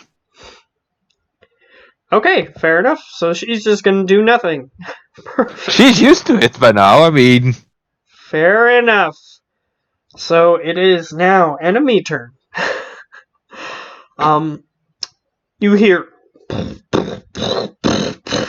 in the ice and snow, and suddenly you see a hand grasp the top of the tent, and you just see that the tent is removed. Yoink. So there is no more tent in the area, and it just sort of grabs the sides of the tent and just makes it small, kind of like an umbrella, folding up an umbrella. And it just sort of sets that on the ground. and it goes looking down at everybody. I have to be Lily here. She just looks up and says, "Put it back down. We're cooking here, and it's cold outside." Fair enough. She says that, and it just sort of looks down very angrily. And the other two, you down. The other two rush forward. That was the huge one. That's what it did. It just removed the tent from the equation. They're gonna roll with their perception. See if they can see Howler. They don't know he's there, but they get to roll still. 1 and 2. No, of course they don't. They would have had to have gotten a natural 20 to see him. So, they just sort of... They have hunting spears in their grasp. And they just sort of... They don't even get closer. They just throw one at the nearest person they can see. Okay, so in that case, I'm gonna jump on the big guy. Yeah, the big guy is next to the tent. Yeah.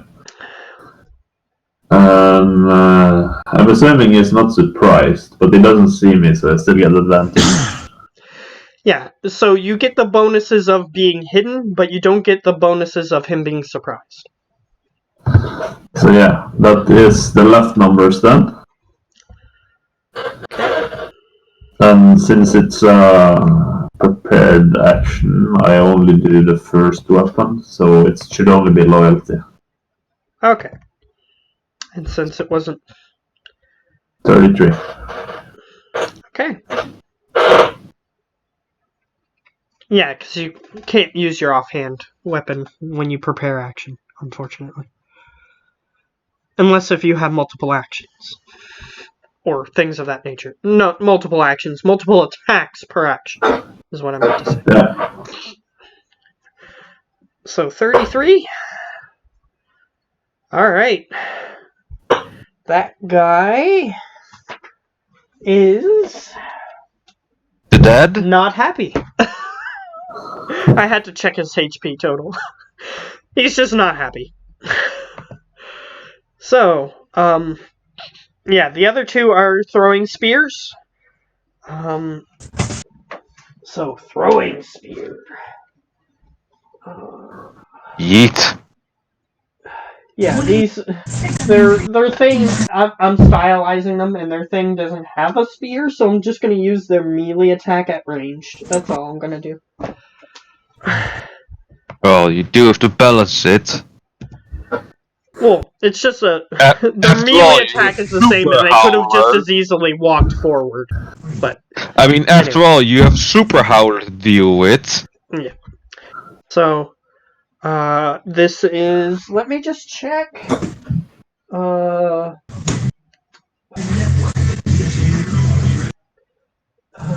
not within 30 feet, so that doesn't matter. So it's just... Yeah, they can only throw once, because they only have one. Because they only expected to have one. So 1... Natural 1, it just flies off, a gust of wind just kicks up, and its spear is big enough to have enough surface area that the wind just sort of blows it off course. And the second one, 19 against, I guess the only person who's making themselves obvious is Lily, so 19 against Lily. No. Okay, so it's a big hunting spear, but it's still just a hunting spear. So she just deflects it with her armor. Okay. So now, it is Lucius's turn. And we'll just put them in the order that they're in the turn order there. That'll be fine. So Lucius. So, first... Sorry, 1 second. I just logged myself out of D20. No, that's not handy. Well, what are you doing? Well, I'm gonna have the Abomination come down and do its wing attack against the big guy. Alright. And I'll just say when it's attacking, it reveals itself. Like the the illusion goes away when Okay. it's attacking. My daughter just got here on the bus. Give me a second. Okay. But is Lucius gonna do anything as well? That's why he says give him a second. Oh, okay. I didn't hear that part. I'm sorry, but my nose is bugging me for some reason. Your While nose he doesn't like you, waits, that's so you why. can find the super explosive, because that's definitely what Explode would have done in any situation. Yeah, if he needs a minute, we can skip to Explo, since he's on the same initiative order. It's a D10, and he's gonna throw them at the monkeys. And it's a 1, and it explodes the whole tent, probably everyone. How far away are the monkey? The nearest one is 50 feet away from him. Yes. So don't forget to add a +4 to all your... Well, that happens just when Lucius finishes his turn. So let's just. Yeah, What do but you wait do? for that. Don't forget to add the +4 from charisma to your saving throw, since Lily has that if you're within 10 feet of her. Yeah, his character's... I don't know if you were there for that, Gio. For what? When we did the arena. Yes, I was. Oh yeah, you were Zerscon. So this is basically a character that's based off of that weird gnome that blew himself up when we were playing. So that's what just happened. What? Oh god. How are you? I mean, not how I mean, Reben, you fool. So 10 feet around Explode, just fire damage. Yeah. Basically, he hit himself with a fireball, I think. Not the same amount of radius, but 10-foot radius, so it's a bit less effective, but yeah, it's still usually same the amount of group damage. is spread out. However, they're all gathered around a fire at this moment. That's fair. I can roll it now if you want. You don't want it? Well, since I thought you said you wanted it. apparently Tim Someone's is being playing with daddy. his daughter, so he'll be a You minute. gotta eat it. 23. Someone's being dad, and that's very good. Alright, so is there a saving throw for everybody else, or is it just it hits them? It should say it in the description. You're the one who drew it up for him, so... Yeah, I'm just wondering, we usually do deck saves, right? That's how we usually do it. Because I haven't actually However, written it. Explode doesn't get to make one because he's the one throwing You it. need what? So That's fair. Dexterity saving throw for Lily. Here you go. Hiya. 22. How much damage do I take? Half or 0? yeah, he's looking. Oh, is it half? Yeah, it's always half on those. Should be 11 fire damage. It's So 5. 21. Does that pass? Yes. Yeah. So 11 fire damage, so 5 Basically, if you can hear us, Tim. I can. Can you hear me? Yeah, I can hear Yes, you. we can. Okay. Explode just exploded. He earned his name. Is he able to just explode himself and be okay? Yeah, He's once per fine. day, you can pull a random he took bomb. 20. Well, he took 23 damage, but he's fine. Okay. That's Expo for ya. Okay, so I'm taking 11 damage, so that would round down to 5 damage because Yeah. Yeah, it's fire I'm damage. resistant to fire. Yeah. Okay. And he looks like one of those people who blow up in cartoons. He's just got like black soot all over him. Okay. Give me 1 second, guys. Okay. Sure. It's important that you spend time with your daughter. Yes, that's fair.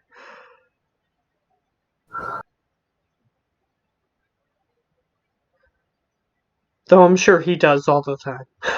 Mm-hmm. But yes, it is true. Every minute counts, so to Yes. say.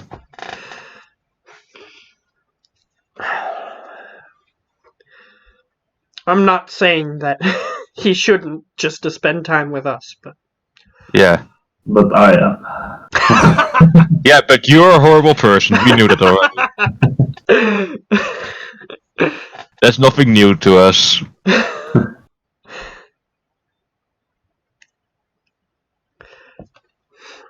well, remember, Ben's a vampire, so Yeah. No.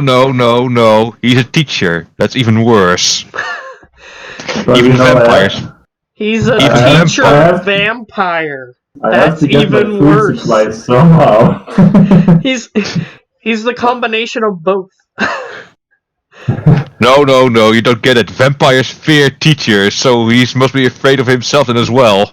Yes, that's what makes I him mean- so deadly. I mean, when you look as terrible as me, of course I'd fear me, like everyone else. He's a... Okay, I'm back. Okay. All right. Did you know so- Ben loves self-roasts? I hit you right now, computer. It keeps reloading. Oh, you switched to the PC? The almighty PC? No, my laptop or my tablet. Oh, yeah, keeps resetting to.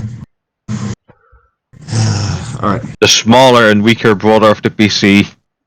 It never It's stood a all- chance. It's all I can afford. With his 50 jobs. That just goes to show how crappy the US is. But you're in the US. I'm not, no. Oh, where are you then? Canada. Canada. Yeah, Oh, he's in Canada. He's Canadian. Well, you're Northern America. He's like the Northern America. Sorry, it's America. You know. We're very so- much the better younger brother of America. Well, better I wouldn't say at certain points. In most points. Well, The Abomination's gonna come in and try to hit it with the wing attack. The large one, the huge creature. The huge one, okay. It gets to make a con save against the poison. Yes. Okay. It has a +6. Yeah, we won't let Coco eat that one. So 22. DC 15, Okay. so yes, it succeeds. Alright, and then I'm going to hit the large one with Phantasmal Force. Okay, it needs to make a what save? Intelligence. Yeah, DC 17. that is actually very strategic of you. Open it.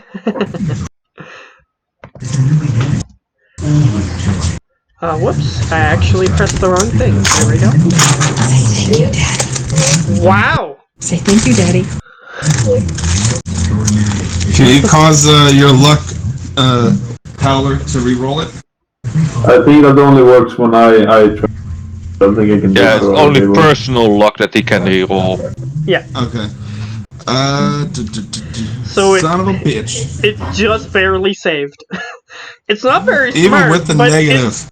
it's looking directly at you and it's very angry, which is why you assume it manages to shrug off your spell. I am then going to start to move back a little.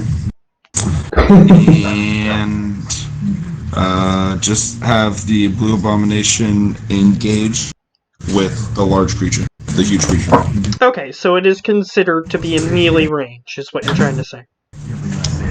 Like it lands and like it tries to hit it with the wing attack and then basically folds them up and then like steps up to it with like ready to start doing damage. Alright. So Explo took his turn, he blew up. Something that was long coming, even after all the warnings. Yes. So it is back to Howler. The Necromancer chose not to do anything. He's focusing on something, but he's not done anything yet. Yeah, we're fine. We got this covered.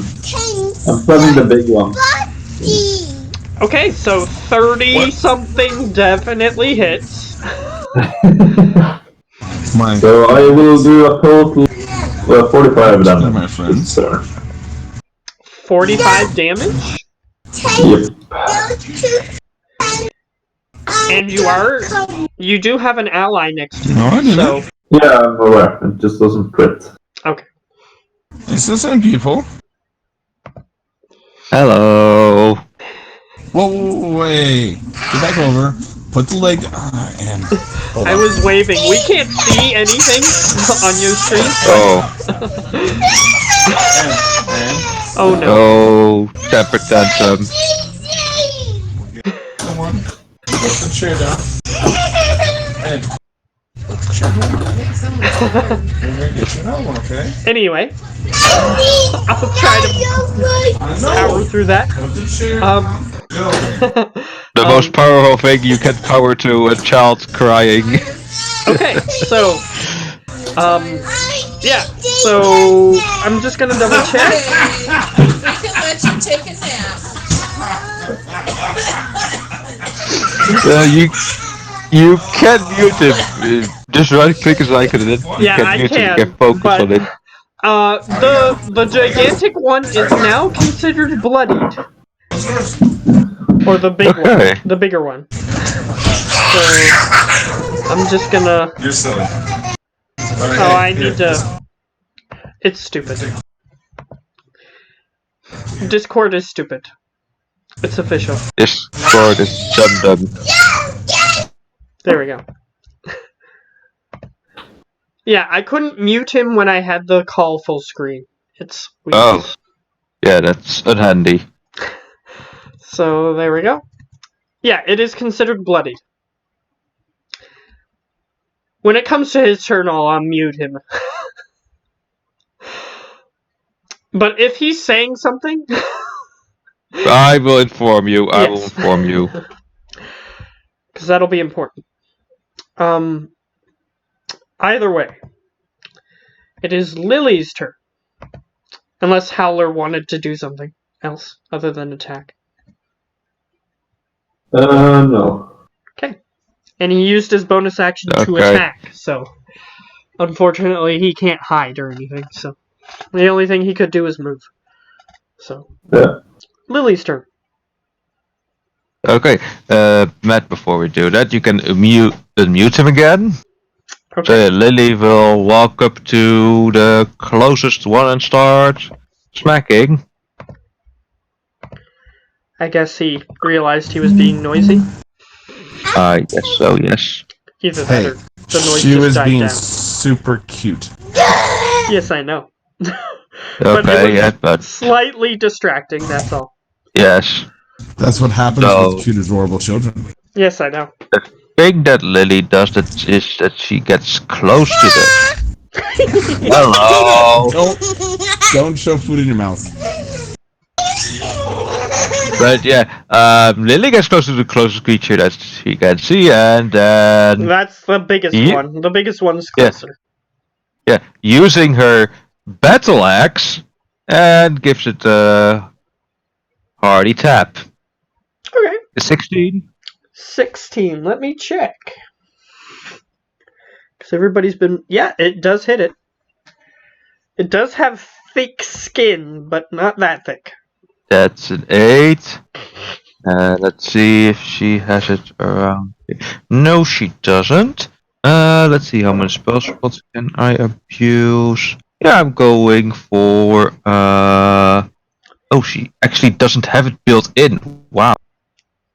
Wowza. Okay, I need to look it up because I usually build into my character once I. It's 2d8 first level, 3d8 second, 4d8 third.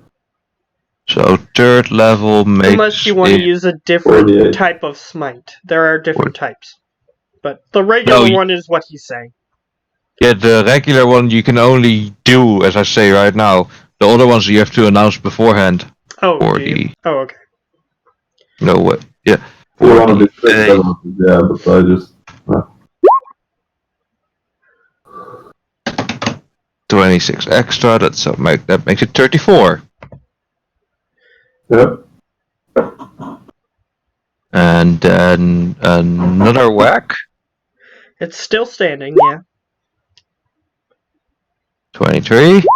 That hits. That's for 9. And then Let me just double check something. Yeah, it's still standing. still standing. Damn. Okay, another one. Hold on. Let me just hold it up for you. This is the regular one. 2d8. Ooh, That's just super 4 crappy. damage. So that's total of 13 damage extra. So 9 plus 4, 13. Yeah. And that's it. It's still standing. Wow. Is it near death? It's considered bloodied. Okay, yeah, sure. And I told you that after you did your attack. Yeah. She did quite a bit of damage, but it's still standing. Paladins, don't underestimate them. Alright? The big one hasn't had a chance to do much yet in this fight, and it's almost killed. Well, when it's about to do something, can I speak or do it? Yeah, it just sort of threw the tent away, so that way it was out of the way.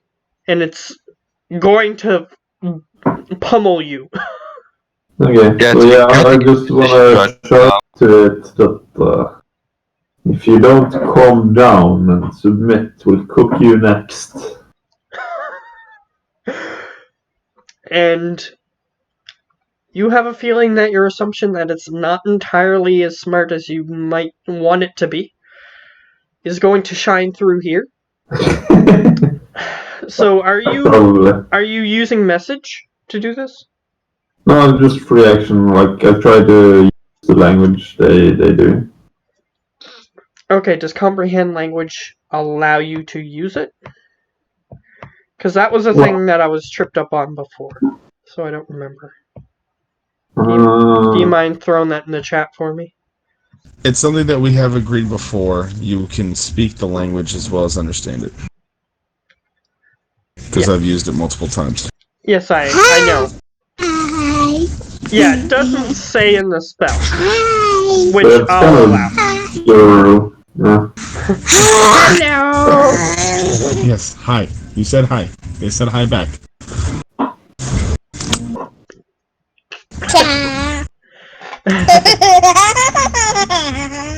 You are a hysterical child and need to get some sleep. That's done. That is good. So yeah, I just Alright, I'm gonna be putting her to a nap time. Give me a minute. yeah, sure. Okay. I just try to intimidate the creature. It can take its turn as normal. Okay. Let me see.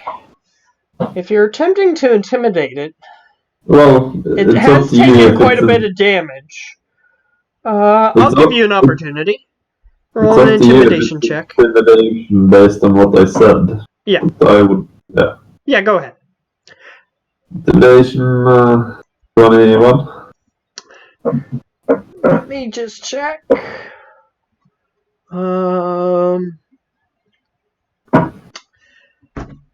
Okay. Here's what's gonna happen. It's going to cower slightly. And it's going to back up behind the other two. But you can understand it, right. So, you can understand what it's saying, but no one else can. It's going to say, "No, they hurt badly. Stop it." That's all it says as it begins backing up. So you can choose to use your opportunity attack or not. However, Lily doesn't know what it said. It's just roaring loudly from her That's fair. perspective. I will just tell it, well, it does look like you're the one who's hurt badly, but okay. And I will just look at the other two. It's up to you guys if you want to live or not. Okay, the big one is intimidated. I'm gonna get you to roll separate ones for the other two. Yeah, that's fair. 2 more. Yeah. So 20 and 14.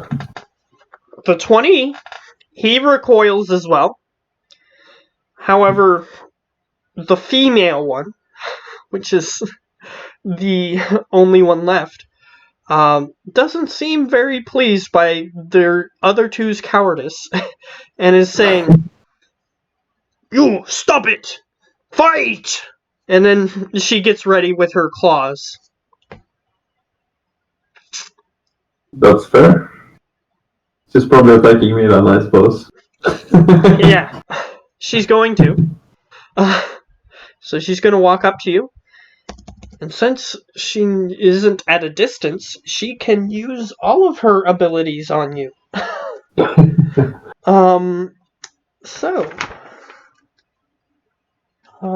Yeah. The small ones also have that ability. Okay. Okay, I was just reading something else. But it hasn't applied yet. So, she approaches you, and I need you to make a Constitution saving throw, Howler. Constitution saving throw. Yeah. Okay. As she begins approaching you. I'll describe what happens when she gets there. Ooh. 4. Okay, I'll just make sure.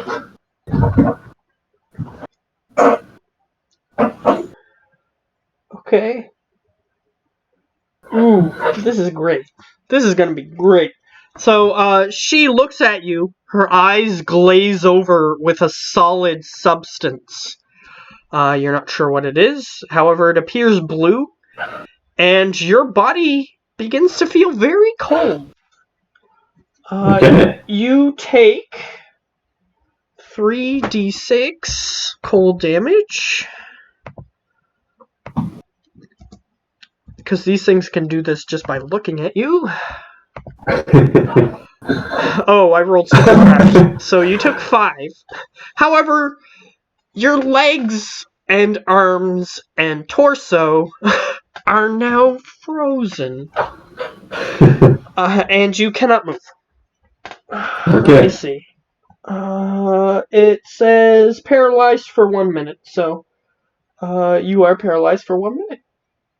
Can I make a new save at the end of my turn? Or? Yes. So you can attempt to break free is what I'm going to say with each of these saves. Was that the action or at the end of my turn? I'll make sure.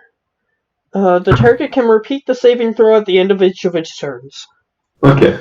Yeah. Okay. So I'm just frozen there still with a smirk on my face as I'm waving my 2 weapons towards the 2 creatures. Your face is not frozen, I'll say. I still have the smirk on. But the rest of your body is, however, frozen in place. Yeah. Okay. And she's going to attack you afterward. That wasn't even her attack. So that was just a thing that she can do by looking at you. Okay, so attacks.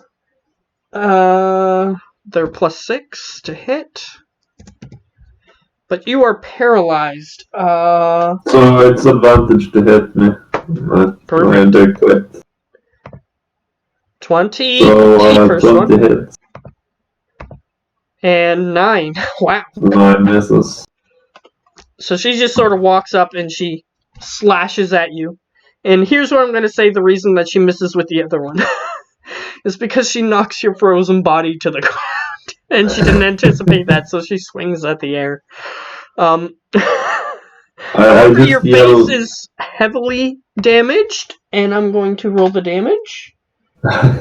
Yeah, probably gonna hurt, but I'm still gonna yell at them. Well, it doesn't look like you're hitting me. You need some help for that. I'll stand still a bit longer in their language. Okay, that is 7 damage. That's just from the claw itself. However, these creatures have a coldness around them, which causes you damage as well. So this isn't cold damage. It's an additional d6, so not very much. However, I rolled really well on that d6, so you take an additional 5 cold damage. 5 gold. Okay. And your wound is instantly frozen, and you feel like your face has been frostbitten. So, by the rules, whenever an attacker that I can see hits me, I can use my reaction to half the damage. So I can technically see it attacking me. I'm gonna say that since you're paralyzed, you cannot use Uncanny Dodge, which I think is the ability you're attempting to use. Fair enough. Simply because you're paralyzed. However, I have a feeling she's not going to last very long anyway. So, it is now Lucius's turn, if he is back yet. However, if he is not, it is Explo's turn. We'll just move on to Explo. Yeah, and I see that he's not here, so it is Explo's turn. You know what? Explo is gonna see that I'm frozen over still, and he's gonna see if he can do anything about it. So he's just gonna throw a fire grenade at me and the creature. Okay. So maybe that'll melt the ice or do anything. Here's We'll what find I'll out. say. It'll give you a chance to make a saving throw. Because technically it just gives you the paralyzed condition. So we'll see if it melts enough of the ice with your roll. I'm just curious. Will I still take the damage if I fail dex saves? Which is ouch. That is a lot. And then con. I'm not gonna luck. Con. 17. 17, so that's against his save. No, I can't save against him. Yeah, that's true. I am paralyzed, so I just roll against the other thing. Because, yeah. Yeah, you roll your Constitution. Oh yeah, Constitution. 17 does save. Because I can't dodge when I'm paralyzed. You also fail. I misread what you rolled. That was my mistake. So yes, with a 17 you save. So it melts enough of the ice for you to be able to break free on... Well, you break free, but you're sort of prone until your next turn because she knocked you over. Which your turn's gonna be soon anyway, before she can go, so... So, yeah, Lucius back, or Tim, are you back? Doesn't appear so. I guess I'll take my turn. Yeah, go ahead. I am currently blooded, actually, which is terrible. So I'm gonna... I don't like being blooded. I'm gonna drink a healing potion, so I'm no longer blooded. It's hurt. Is it a regular? Yes. Oh, okay. I was gonna say, waste a superior healing potion, but no. If you're using a regular, you're alright. I don't like being blooded. I don't like being hurt. It doesn't usually happen, you know? It's true, because most enemies don't even know you're there before they're dead. Exactly. If only Arosan was there to take you out right now. The creatures, like, they're backing away, right? But this Two of them, the woman just is basically calling them cowards and trying to kill you still. Okay. Well, I am going to keep my gaze away from this creature, and I'm gonna yell out towards it. Let's see how good you are at hitting things you can't see. and then I'll go invisible. Okay. Of course, I'll get up from being prone, sort of stuff. And I'll avoid my gaze to her eyes. I don't know if that helps. Since she actually froze me, I assume he's I'll smart tell you enough as to a know. player that it only works once. Once you save from it, then you're fine. Okay, but Tyler would still like avoid Yeah, that's fine. gaze from her That's eyes. fine That thematically makes that you sense. do that. It makes sense. Okay. So you go So yeah, invisible, then- and that's it for your turn? Yeah, so it should have been Lucius. He was just Yeah, drooling Lucius for a should while. have done something already, but... So, Lucius, when you're done drooling, you. Cool. So what's the current battlefield? What's going on? I frightened two of the Yeah, creatures. he basically yelled at them, roaring, in a incomprehensible language, to you at least. And two of them just began, like, whimpering, including the larger one, which is amusing, because it's huge in size. Okay. And then However, one of the smaller ones is a female, and she just sort of yelled at them, and then began to try to kill Howler. Okay. So I will have the blue slotty. God.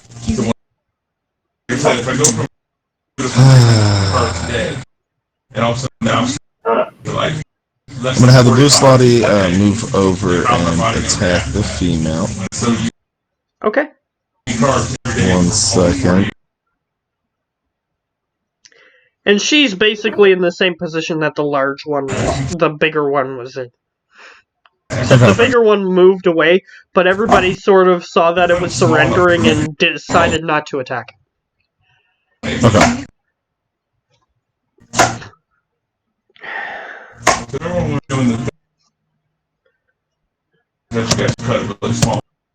Alright, so it will move over and it's going to do. Although First it kind attack. of makes sense that the female one saved, because feline creatures tend to have the females do all the hunting, and the males are more all bark and So no with the- bite. Really. A 22 to hit. Does it connect? 22 to hit, yes. For sure. Okay, so then it does 33 damage, 16 piercing, 17 poison. Okay. This is the undamaged one. So. Then it takes another 21 piercing from the wolf bites, Okay. and then another wasp sting attack, another 13 slashing, 12 poison. My smell and my taste are really good. Yeah, you rolled really well on those attacks. I did. Checking that one. Ooh. The blue slotty knocked that thing into dying state. Instantly. So it's dead? It's in dying state. Basically, you can choose whether or not to save it. You're having its life in the balance. So it with certain creatures, I'll just say that you defeated them or killed them. But with other creatures, I'll give you a chance to save them if you wish. So here's the question, because this creature didn't back down. Could we would it be possible to cut off one of its hands without killing it and then giving it a healing potion to make it live? I'll say it's possible. However, it is currently in dying state. So anything that you do to it will just jeopardize its life further. So if you wanted to save its life and you just go sawing off its hand, there's a chance that it will just die. I mean, it did attack us after I told him it would die if it did. However, the larger one just sort of stumbles over and tries to fix the female, but it's not very good at medicine. So it's not going to succeed no matter what it does. Well, actually, this is a perfect moment because I'll be quick. I kind of want to make sure. Can I do like a quick medicine check to make sure that it's not gonna die, so it's at least stable, but it's still like it's Sure, my you can try to stabilize it if you want. without what doing you're it. Yeah, without doing it too properly.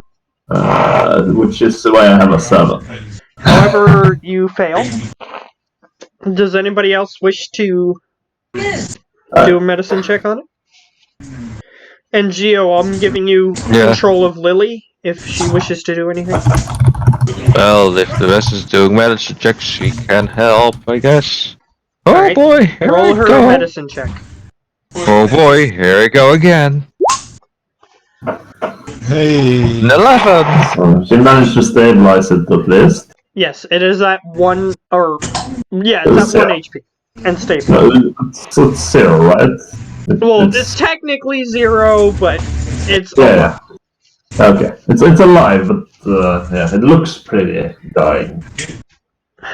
It's injured still, and it will have to rest for an hour like any other creature. Yes, but this creature is stupid, and I don't want him to know. So, because I want to make a deal with him, you know, he can voluntarily just follow us and be part of our giant temple army, and then we'll save his wife, wake her up. And as you're like a wonderful finishing asking him this question, I need you to make a dexterity saving throw. Sure. There is something happening, and it makes sense. So then. Alright, you managed to move out of the way as you see the small, tiny little creature just jumped at you and tried to bite you. And then it's standing in front of the female and it goes... Just looking at this website, it doesn't look good. That's the baby. So yeah, Lucius, you would approve, right? Them, like, perhaps threaten them a little bit, but we'll try and recruit them, right? Yeah, if it's possible. I mean, they actually eventually become sentient. I mean, that thing's just a baby. Having creatures this size would not be bad. So yeah, I will then look at the creature and I will tell it in language. I have 2 options for you. The first option, because your wife did attempt to hurt me, scratched a little. I would normally cut off both of her arms, but since I'm generous, if you decide to work with us, hunt for us, I will be willing to let it go and heal her up, and I will motion like a potion. This will cure wounds. Make a persuasion check. He's not very happy at this happening, but you still have a chance. Persuasion. Yeah. I roll luck. So turn it on. Yes. He goes, help, and he points to the woman, and you take this as, yes, he's going to do whatever it takes to help her. Yeah, so I basically, like, I don't put them in, like, a slave contract or anything, but I have, like, my which is basically they have to work for me and I have to listen to their commander and of the Grand Admiral, like the whole crew thing I have going. Okay. Remember that. So I just tell him, sign or put your blood here, and I will. And since the larger one is already injured, he just puts one of his wounds next to the contract, allowing you to take whatever you need. Yeah. And I take from, and I motion to him. Just want to make sure he doesn't try anything. And he just sort of looks over and he says, Do it, or I'll kill you. As he looks at the other one. And the other one just sort of goes... And he just walks over. He's undamaged, so he has no wound. So he just puts his arm next to you. Yeah, I do it gently and just take a drop. So We can move it over Alright. Don't forget the female. yeah, but I was She planning has on doing plenty that. of blood that you can take from. I'll take just in case, but I'm not gonna use. There was a flood here. Okay. So Okay. have it go up. And What about then, the Should we yeah. do the baby? well, it can learn. They're not that stupid. They sure about they that? understand basic concepts, such as I'm Okay. gonna cut this person's arms off if you don't do what I tell you. That's not a bad one, though. It will listen to it, parents. And then I will kind of just pour the healing potion into the mother. So I will write down one more of those. Alright, and the mother just sort of wakes up, and she sort of lashes out slightly, and then the bigger one just sort of uses his hand to prevent her from, since he is considered huge and she is only considered large. And He then can I would easily like. just put his hand in front of her and stop her from attacking you, and he says, Yeah. he was going to kill you if we didn't listen. So listen. Yes. And She now. stops. But she No. she gets an underhanded comment in at him, and she goes, what's a good word? Pansy. There we go. Pansy. As she looks at him. And he just sort of shrugs. So yeah, I'm gonna tell this lady that these two will be coming with us for a little journey. But don't worry, we will not harm them. They will be fine as long as they behave. And If she you sort wish of... to come, you need to sign this. Any of your blood will do. It's the same thing. She offers her hand out to the little one, and it Sounds climbs good. up onto her hand, and just sort of like is doing the cute little snuggling and rolling around and stuff in her hand. And then it just sort of climbs up using its ape-like appendages to get up to her shoulder. And she goes, I will take care of the little one. So you will stay here. Though, now I need to reset up the tent. And she looks at the bigger one, and he just sort of goes... And he just sort of picks up the tent and opens it again. And places it where it's supposed to be. He's barely big enough, barely small enough to fit in a tent. Okay. So it's like you're setting up a kid's tent. It's not too hard for you to do. Very well then. Perhaps once you find travelers again, you should think better than to attack them on sight. And then I will start heading out and motioning for the two to follow me. And she says, well, you were stealing our food. And You're borrowing. and she sort of goes back to going back into the tent. Though now she notices that there's a hole in it, and she grunts. However, you do see that she walks outside the tent as you guys are walking away, and she has some sort of repairing implements, and she's putting it back together. Yeah. And you guys begin to leave. I assume you want both of the two male ones with you at the moment? Yeah. Like the other one chose to stay, so I'll allow it. Okay. So, Lucius, I'll give you another opportunity to nature check these creatures. If he's here. Which he's not. It appears.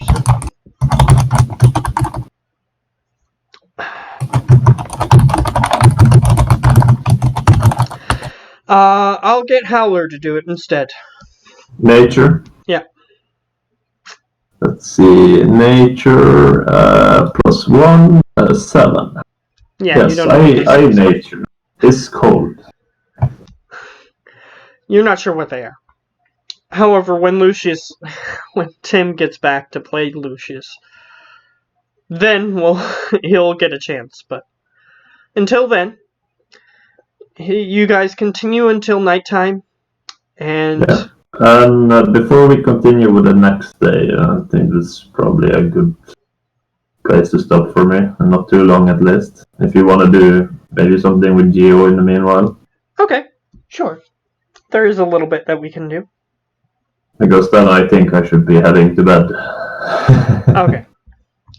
If that's fine. I did have some questions for the other thing, but we can talk about that later. It's not. If it's quick, we can do it, but if not, then we can do it over text or whatever.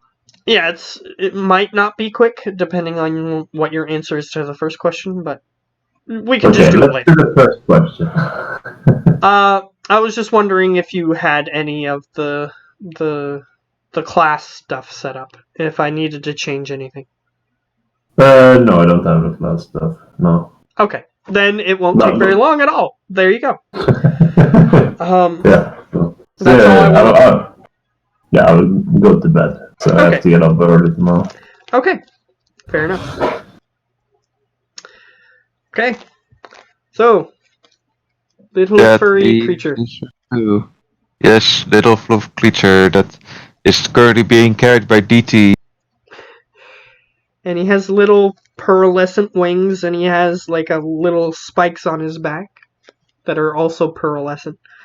And he's just sort of looking at you as you guys are walking along, flapping its wings, and it's it looks like it's hovering next to you. It's not really flying. Yeah, so it's like, I want to pick I want to pick it out of the air, but I don't think it will like that. It's looking at you, and it goes, and the little girl says, it doesn't really mind if you want to touch it. Yeah, so just look. Yeah, go on, Tim. Oh, sorry, just real quick. So, are we done with me and Howler and the rest, and we're finishing off them? Yes, but you did have a chance to do something before we ended, but you weren't there. So, go on, do that. Yeah. So, you can make a nature check for those creatures, because they're joining you, the two of them. The two male ones. The female staying behind? Yeah, taking care of the child. 21. These are Yeti. Ooh. Yeti are creatures that are similar to apes in origin, however they have magic in their background. Right. Which... So we're not... Okay, go ahead. What were you going to say? No, I was just going to say, so we're not going to try and either send the female and child to the temple or bring it with us. We're just going to leave them here? Apparently, because Howler left the situation with them just sort of being in that tent. Okay. So, because unfortunately you weren't there to input anything, so. Okay. Either way, they are a mix between ape-like creatures and a snow cat-like creature. Kind of like how owl bears are mixed between owls and bears. Yeah.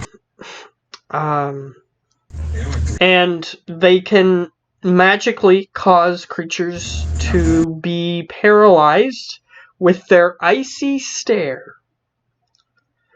Cool. But otherwise, they can just attack with their hands or any makeshift weapons they have. They're basically just creatures otherwise. Okay. And they can communicate in their own language, which is called the Yeti language. Okay. So that's how Howler was communicating with them.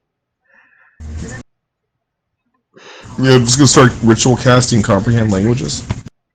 Okay.